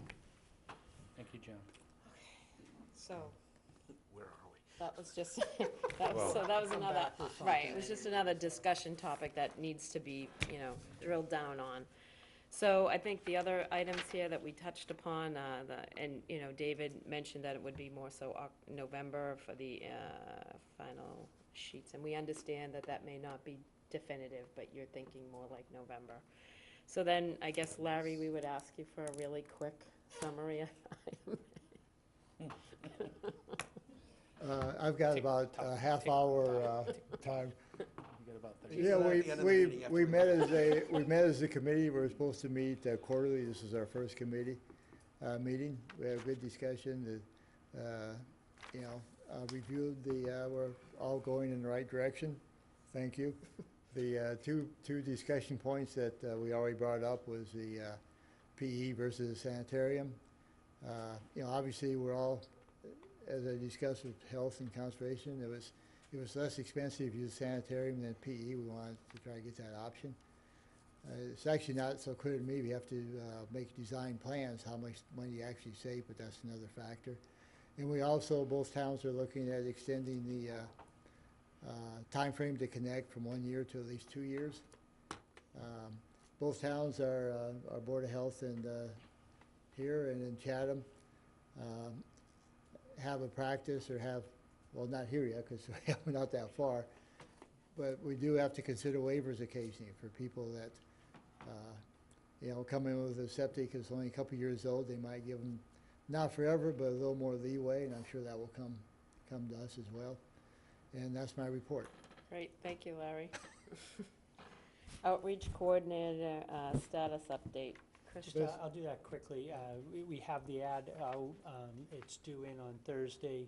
We have identified 3 or 4 potential, so we have also proactively sent. If there are any others that board members are aware or the general public are aware that may be interested in this, so far we have not received any.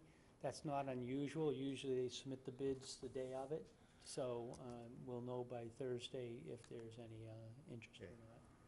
Thank you, Chris. Michael? One question. Chris, when did the ad run? We did it for a month, Couple weeks ago. Couple weeks about ago, a I month believe. ago. Okay, and then the only other question was, it says that the town will review. Are you and Evan and Larry, who's gonna review? Who's the town?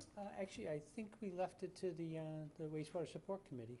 So once we get the bids, we'll submit it to them for their recommendation. Okay, that was all. Yeah, that's right.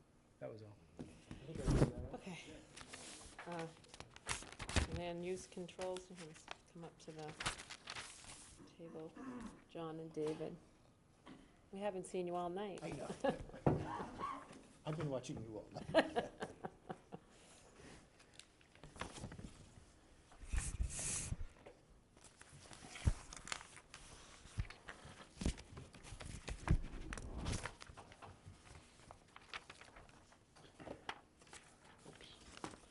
Thank you.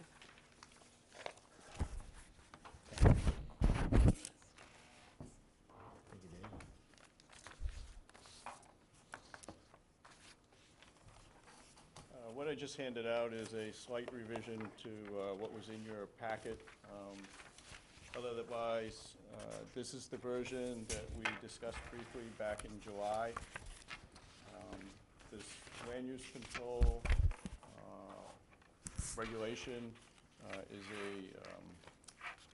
an addition to your sewer use regulations. And the reason that you're looking looking to do this is to help qualify for 0% interest loans.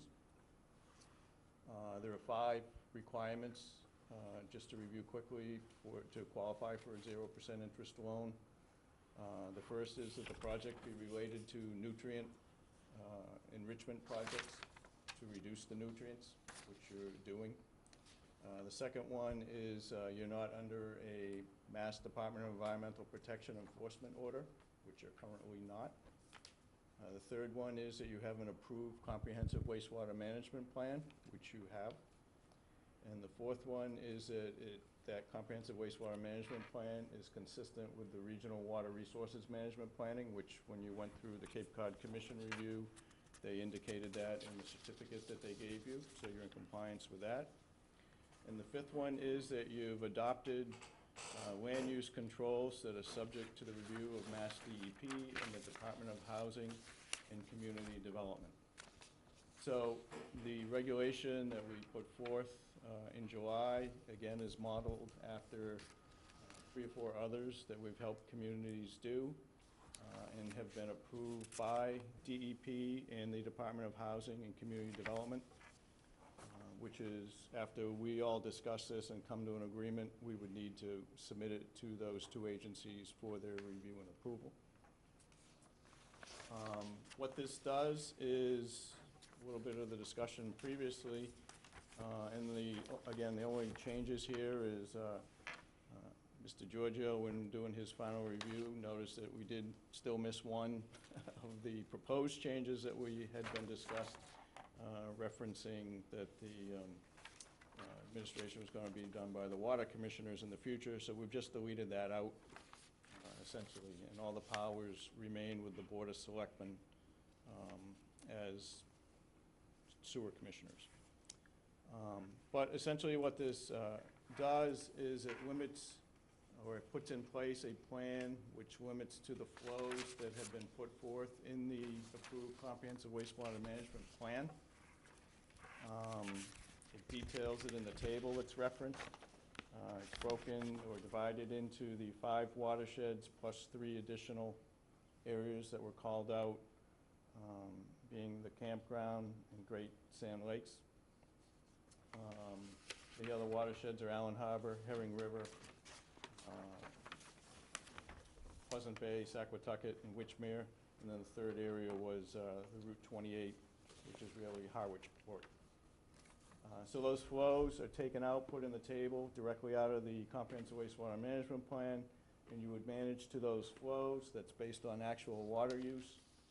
As you know, in your sewer use regulations, the flows for someone being connected is based on the flow as of July 1, 2016, I believe.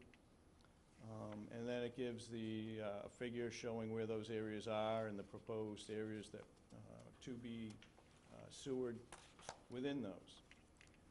If the town decides, and some of those areas do have some economic development, particularly along Route 28, so the flows were over and above what could be built there at the time. Whether you choose to change zoning or do anything at that time, but it's in your plan, so you have that small, very small buffer. And then this regulation lays out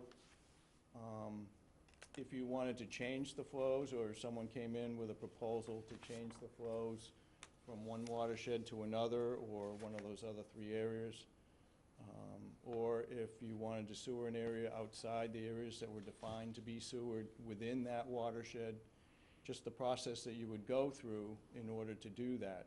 And it's sort of hierarchical. Obviously, the bigger the flow change, or the more critical it is, the more votes and even a town meeting approval, in the worst case, is required. So that's as we had reviewed it. That's as it's why it's being proposed. Don't know if you're ready to take action tonight on this. I mentioned earlier, we're in the process of putting together your state revolving fund loan application, which is due to the state October 15th. This is one of the things ultimately we will need to submit as part of that application. We can submit a draft version on the 15th, but it would be nice to follow up, because that's when they start to review it and determine whether you're going to get part of that 30% of the bucket that they have to give to 0% interest loans, which, as you've heard me say before, is a competitive process.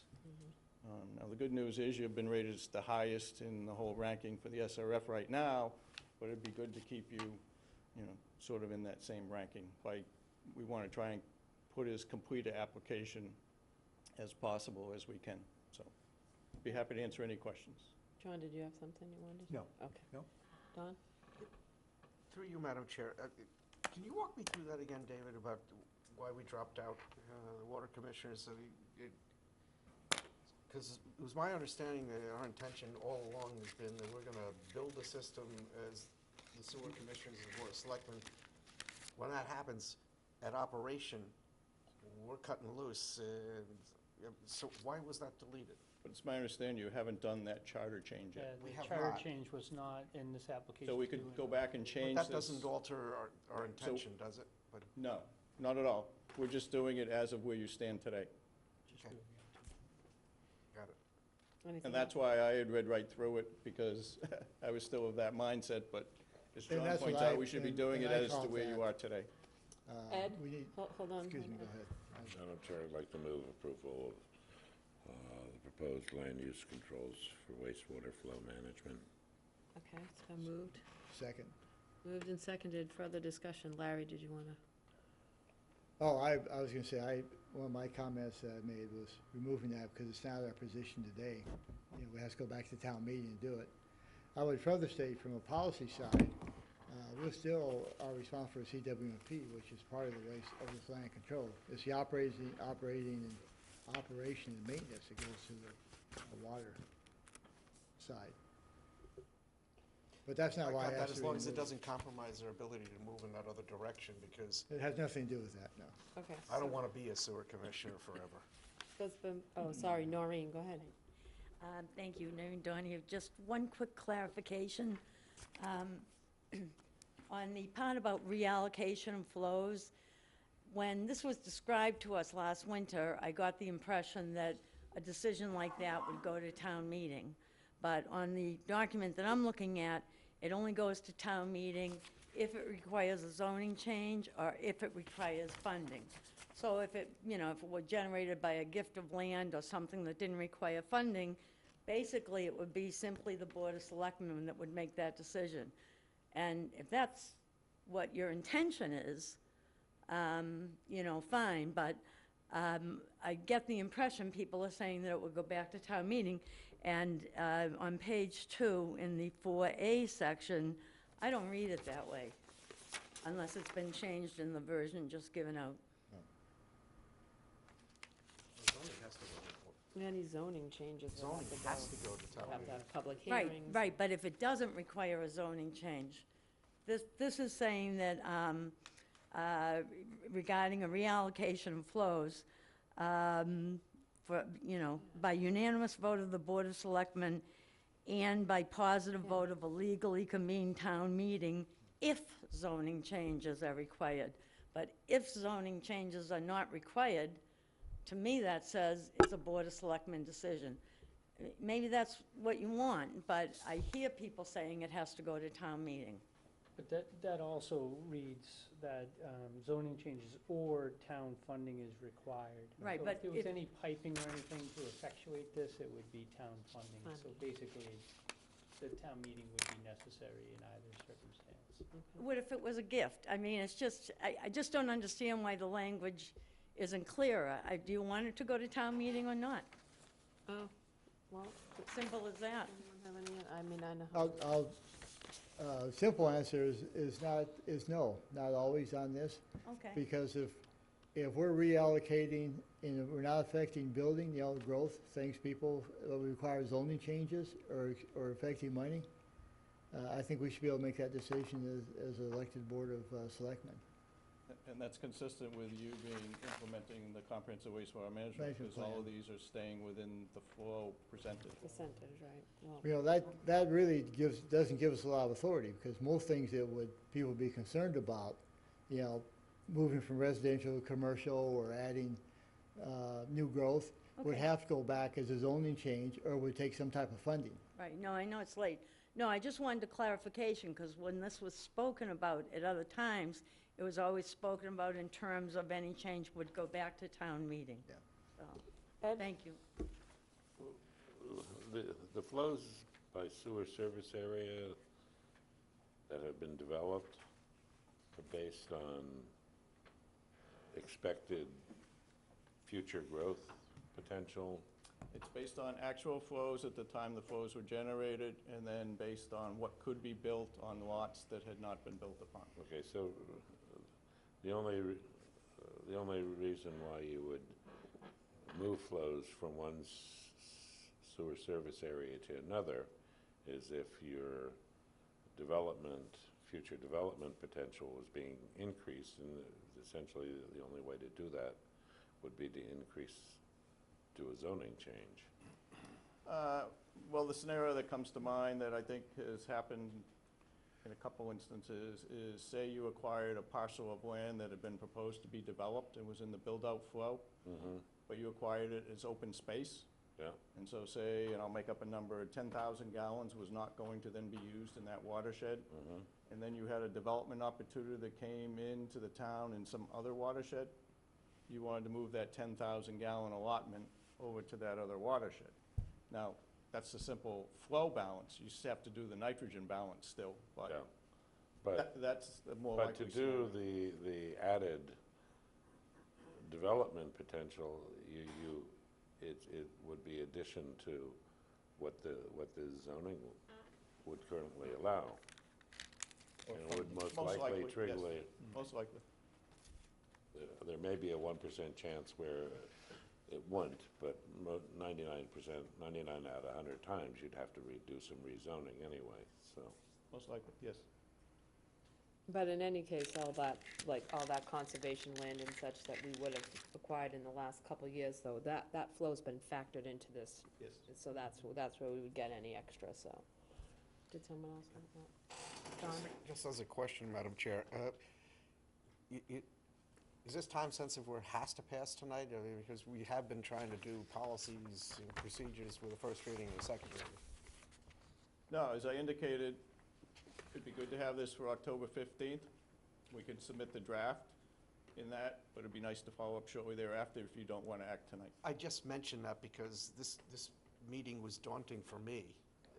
Never mind the general public who was slogging through the packet, and I'm not sure how much visibility this had as compared to like the three-town partnership and some other things where if we put it on an agenda again, that there might be somebody that might have an opinion like Noreen was expressing.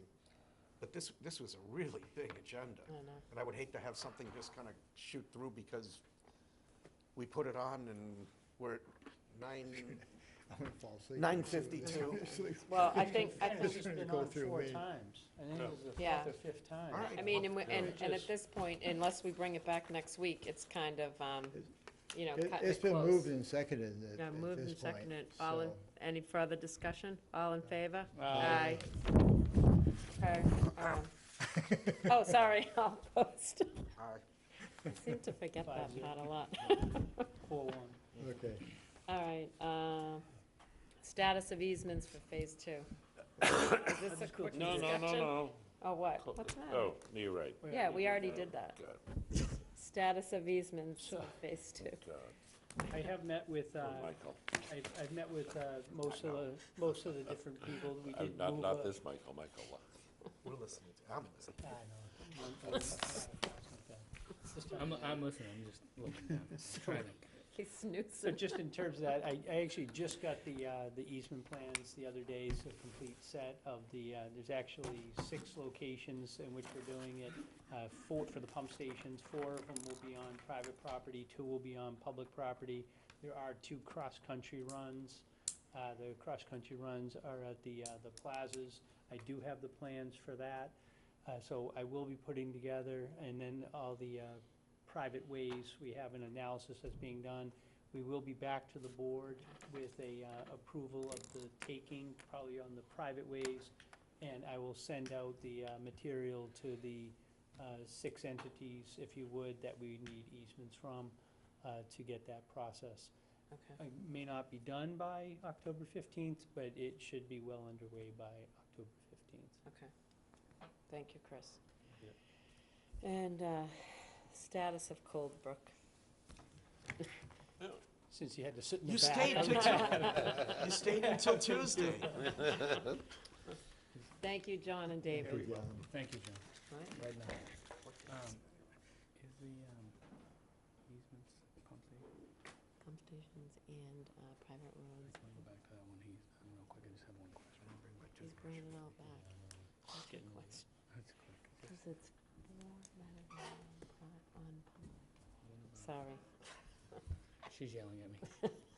Sorry. I'm Michael Locke, Executive Director of the nonprofit Harwich Conservation Trust. Thanks for the invitation to attend this evening. So I'll provide an update on the Coldbrook Ecological Restoration Project. So as you know, Harwich Conservation Trust, in partnership with the Massachusetts Division of Ecological Restoration and the U.S. Fish and Wildlife Service and the town of Harwich, is in the design phase of the planning, design, permitting, and restoration construction phases of this project located at the Trust's Robert F. Smith Coldbrook Preserve in Harwich Port. Overall, the eco-restoration project has three major goals. One, enhance the quality and diversity of wildlife habitat. Number two, enhance the water quality. And three, enhance the visitor experience. So by way of background, through the 2015 and 2016 town meeting approvals, you, the Board of Selectmen, contracted a 2-year nitrogen reduction feasibility study, the findings of which determine nitrogen reduction co-benefit with the ecological restoration project.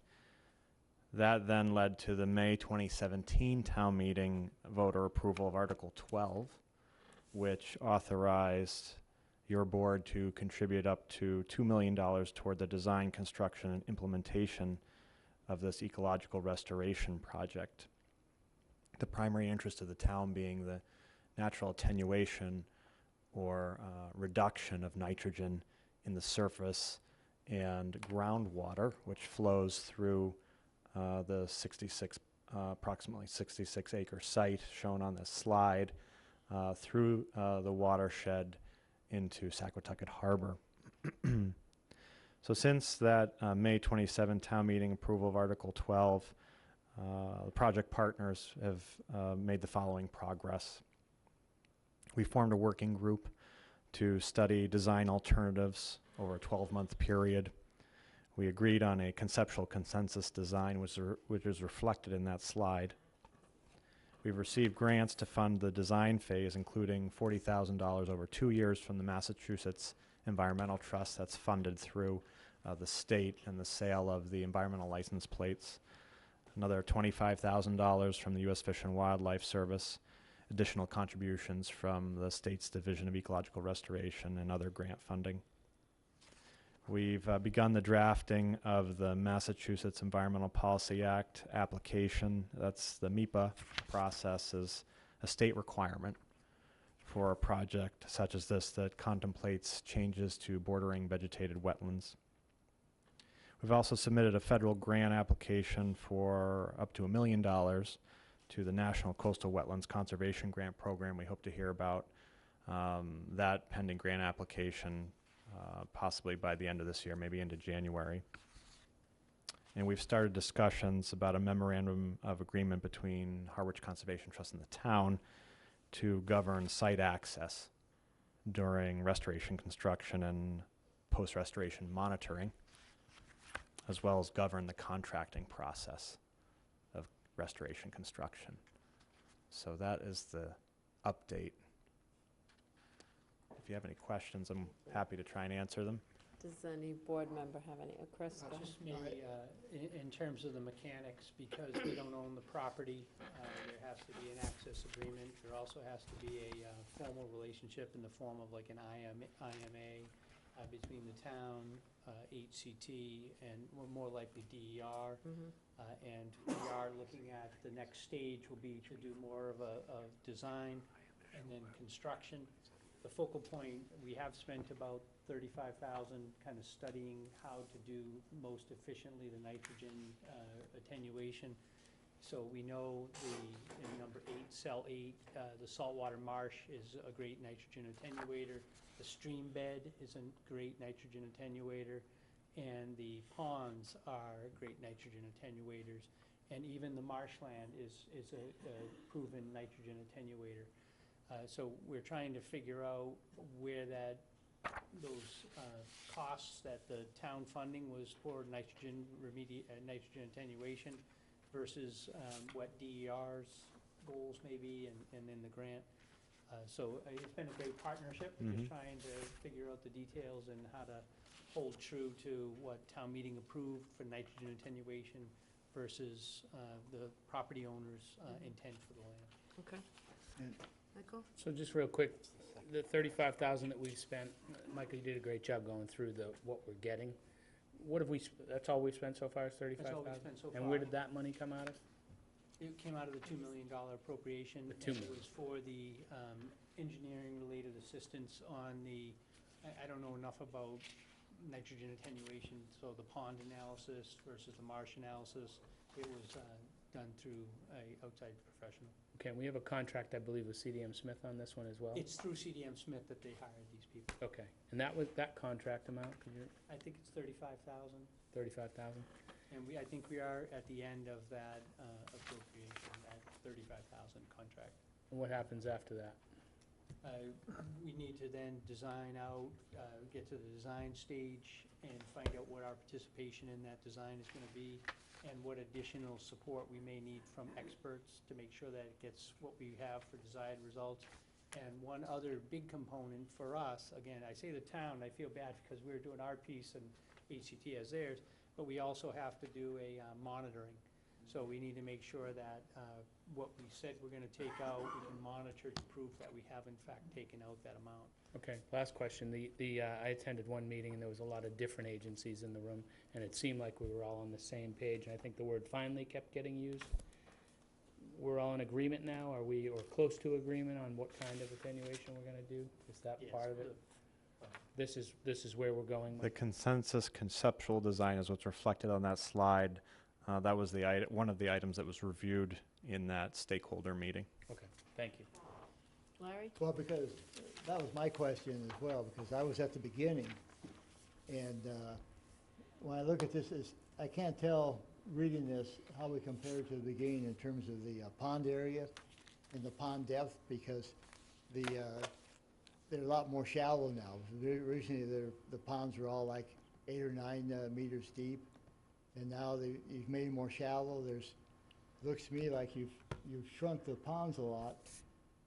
And, you know, those are the mechanisms of removing nitrogen. So the bottom line is, I'm still concerned that the consensus agreement is getting us to the nitrogen reduction that we promised the town when we talked about this whole CWMP and actually Chris mentioned monitoring, that we're going to have to prove when we do the monitoring to get the credit in terms of the number of homes we have to sewer. So how does this compare? Do you feel that this has the same nitrogen reduction as the bigger ponds that were proposed originally? I'd actually like to, what you see before you, it took a long time to get there.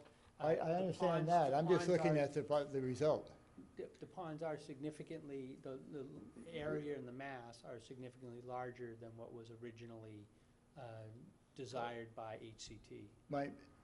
The answer to my question is yes or no? Yes. Thank you. Yes. I did want to make one point of clarification. So this is conceptual consensus. We're about 50% through the design phase.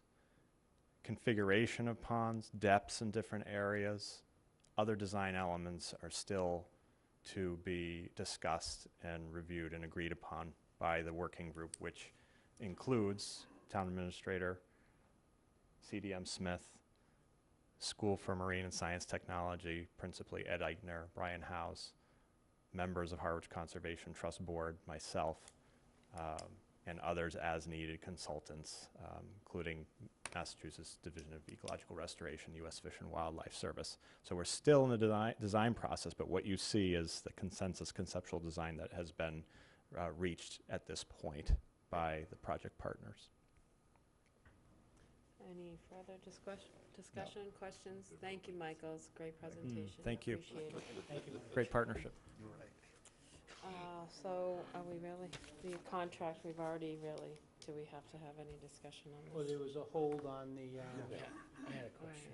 I mean, maybe this, could this be held off till the next meeting? No? Well, I just, Let me read it. Okay. Approved contract with Integrated Solutions Group in the amount of $17,378 for the purchase of upgraded equipment for small hearing room at Town Hall. Michael? so I had a question. So my question was, thank you, first, thank you, Jamie, for all the work you did on this. It was very complete. Because it wasn't the low bid, Chris, under the procurement law, I know $138 is not a lot, but it's still $138. Are we allowed to accept the Yes. non-low bid? Yeah, I actually Responsible, read through the responsive. material, and that's right. The standard is reasonable and responsible. Okay. And, I'm sorry, responsive and reasonable. By going out and getting a reference check and having a negative reference check come back, that does not mean that that bidder is responsible. Okay. And then the only other two things on that were, you know, and again, Chris, I know we don't have to vote on this contract. You could have just done it. You brought it forward. Thank you. But we had discussed putting your signature as chief procurement officer on it and the finance director before we signed it. And neither of those on the contract that didn't get into the packet today, Okay. the one that was in my Dropbox, isn't signed by anybody. And my apologies. The board vote that we're seeking is actually kind of, at this stage, twofold. Right. One is, again, to access the money from the fund, and then to approve the contract. Right. So I just, I want to get the point across again, on procurement stuff, I thought we were going to, I appreciate the checklist. Yeah, she kind of put in some information instead of signing information. Right, I saw where the see that information now. was, and thank you. I So, was kind of blindsided by one of the numbers. so that, I move that we approve the disbursement from Cable Fund in the amount of $17,378 for purchase of upgraded equipment for the small hearing room at Town Hall. Second. Don got it. Moved and seconded, so Dawn seconded that. Any further discussion? Oh, sorry. No. Oh, go ahead, Evan. I was just wondering, was it okay that I had signed the bottom? Was that part? I'll get back to that. That's not part of this motion. Okay, moved and seconded. All in favor? Aye. Evan, Oh. previously, we had come up with the chief procurement officer was going to sign contracts, and the finance director was gonna sign them to acknowledge that there was money there. I know we added that other step, but both contracts were supposed to be signed by, or we had agreed that both were gonna be signed by both of those people. Oh, so the contract's not the checklist? The contracts, Signed. yeah. Okay. So I move that we approve the contract with Integrated Solutions Group in the amount of $17,378 for purchase of upgraded equipment for small hearing room at Town Hall. Second. Moved and seconded. All in favor? Aye. Aye. Okay, Jamie. So, It's gonna be in there by next week? So just, maybe I'll cook through these quickly in light of the hour. So just the budget warrant timeline, just for upcoming events. Next Monday, we have the five-year financial plan that we will put forth. Carol's working on that, so hopefully we'll meet with her. We've sent this material over to Monomoy, but there is on here, October 1st, a Monomoy meeting with BOS and FinCom to discuss enrollments by class. Demographics include 5-year projection of same. And then October 1st is also the deadline for the submission of community preservation. And then the BOS budget message. So there's a little bit of activity coming up, so just wanted to remind the board members of that. The next item is, we do have 2 electric utilities, or electric lines are being changed at Cranberry Valley for the cart barn and at Saquotucket Harbor because of the relocation of the lines. We will do or present a license agreement for those easements, if you would, future easements, and then the easements formally have to go on for town meeting action. So I think that was done with Monomoy, Yes. if I remember that, so we're Several using that same locations. process. But just as a heads up that those 2 are coming. on the information on legal services, I think there was some, just information for the board, request by the board. It was August 2009 that the rate went up from 165 to 170. In September 2015, this is for KP, from 170 to 175. They did check the records, and but we believe that KP was originally retained as town council in 1996. I know that request was asked. Also, the cable license renewal, they have a speedy process and a not-so-speedy process. One is 36 months and the other is 30 months. So, but I know, I try to say that with a straight face. But they do make a recommendation. I've actually, this will be my third or fourth cable renewal that I've done just over the years. I seem to hit certain towns at the right time. But some do form a cable advisory committee. I think in one of my towns, I had a member or two members of the board sit in along with myself and Jamie to do the negotiations. But I just want to do at least, however the board wants to do it, put it on a future agenda to discuss. And then, hold on. Sounds like you, Michael. Did you want to say something? On the cable renewal process, just a fun fact, when we did it in my town in California, the representative of the city council was Dr. Henry Cruz, who was blind. And probably did a better job of negotiating the contract than anybody else on the committee. and just, the last item I have is just a reminder to people for the wastewater forum at the Cultural Center. I apologize for mixing those up. October 3rd at 6 p.m. That concludes my comments this evening. Make a motion. Oh, Selectmen. Please. And she had a specific thing that she asked. You want to put that on the next one? The only, Madam Chair, the only thing I'm going to say about the budget input is we got to be paying attention to everything we're heaping on because it comes in the same tax bill. What we voted, voted tonight for the tri-town thing is now accelerated. It doesn't matter to me whether it's cheaper than it was, but it's going to come sooner. And it's going to be plopped on top of what we're already spending. Right. Yeah, no, It's I, gonna come It's not soon. coming sooner. That's the question. I asked that very carefully. It's not coming soon. Yeah, it's And they're gonna phase get 4 either way. and it will be less than what we were And going it'll be to less spend. because we were gonna build our own plant at, I Said can't it's remember going to the be number. swapped out. Ken So, provided the 60 was down a little more. legislation that was approved Build a plant before you build it. by the legislature on the rooms occupancy tax eventually passes, given that everybody's approved it, and one can hope that the 2.75% will go a long way to lifting the cost burden on taxpayers of the project that we've already approved and some of the next phase. Are we skipping a step? Doesn't the Harwich town meeting have to approve that? no, it's a state. I think it's an automatic, you Not the opt out, not opt 2.75. in. Yeah, no, You have to, it's you state. can vote to opt out of it Okay. if you want. But And any, Don, were you done? Well, I mean, wasn't with till your Ed said that. selectmen's Yeah. report. As far as I understand, Ed, though, there is a provision for an exemption now for a primary homeowner? I wanted to see that. I don't think we saw I that. thought that's what Julian had inserted into I'm it. gonna let's- I'm gonna let's make a give- motion to adjourn. I second. Oh, move. This is a All in side favor? discussion. Aye. Aye.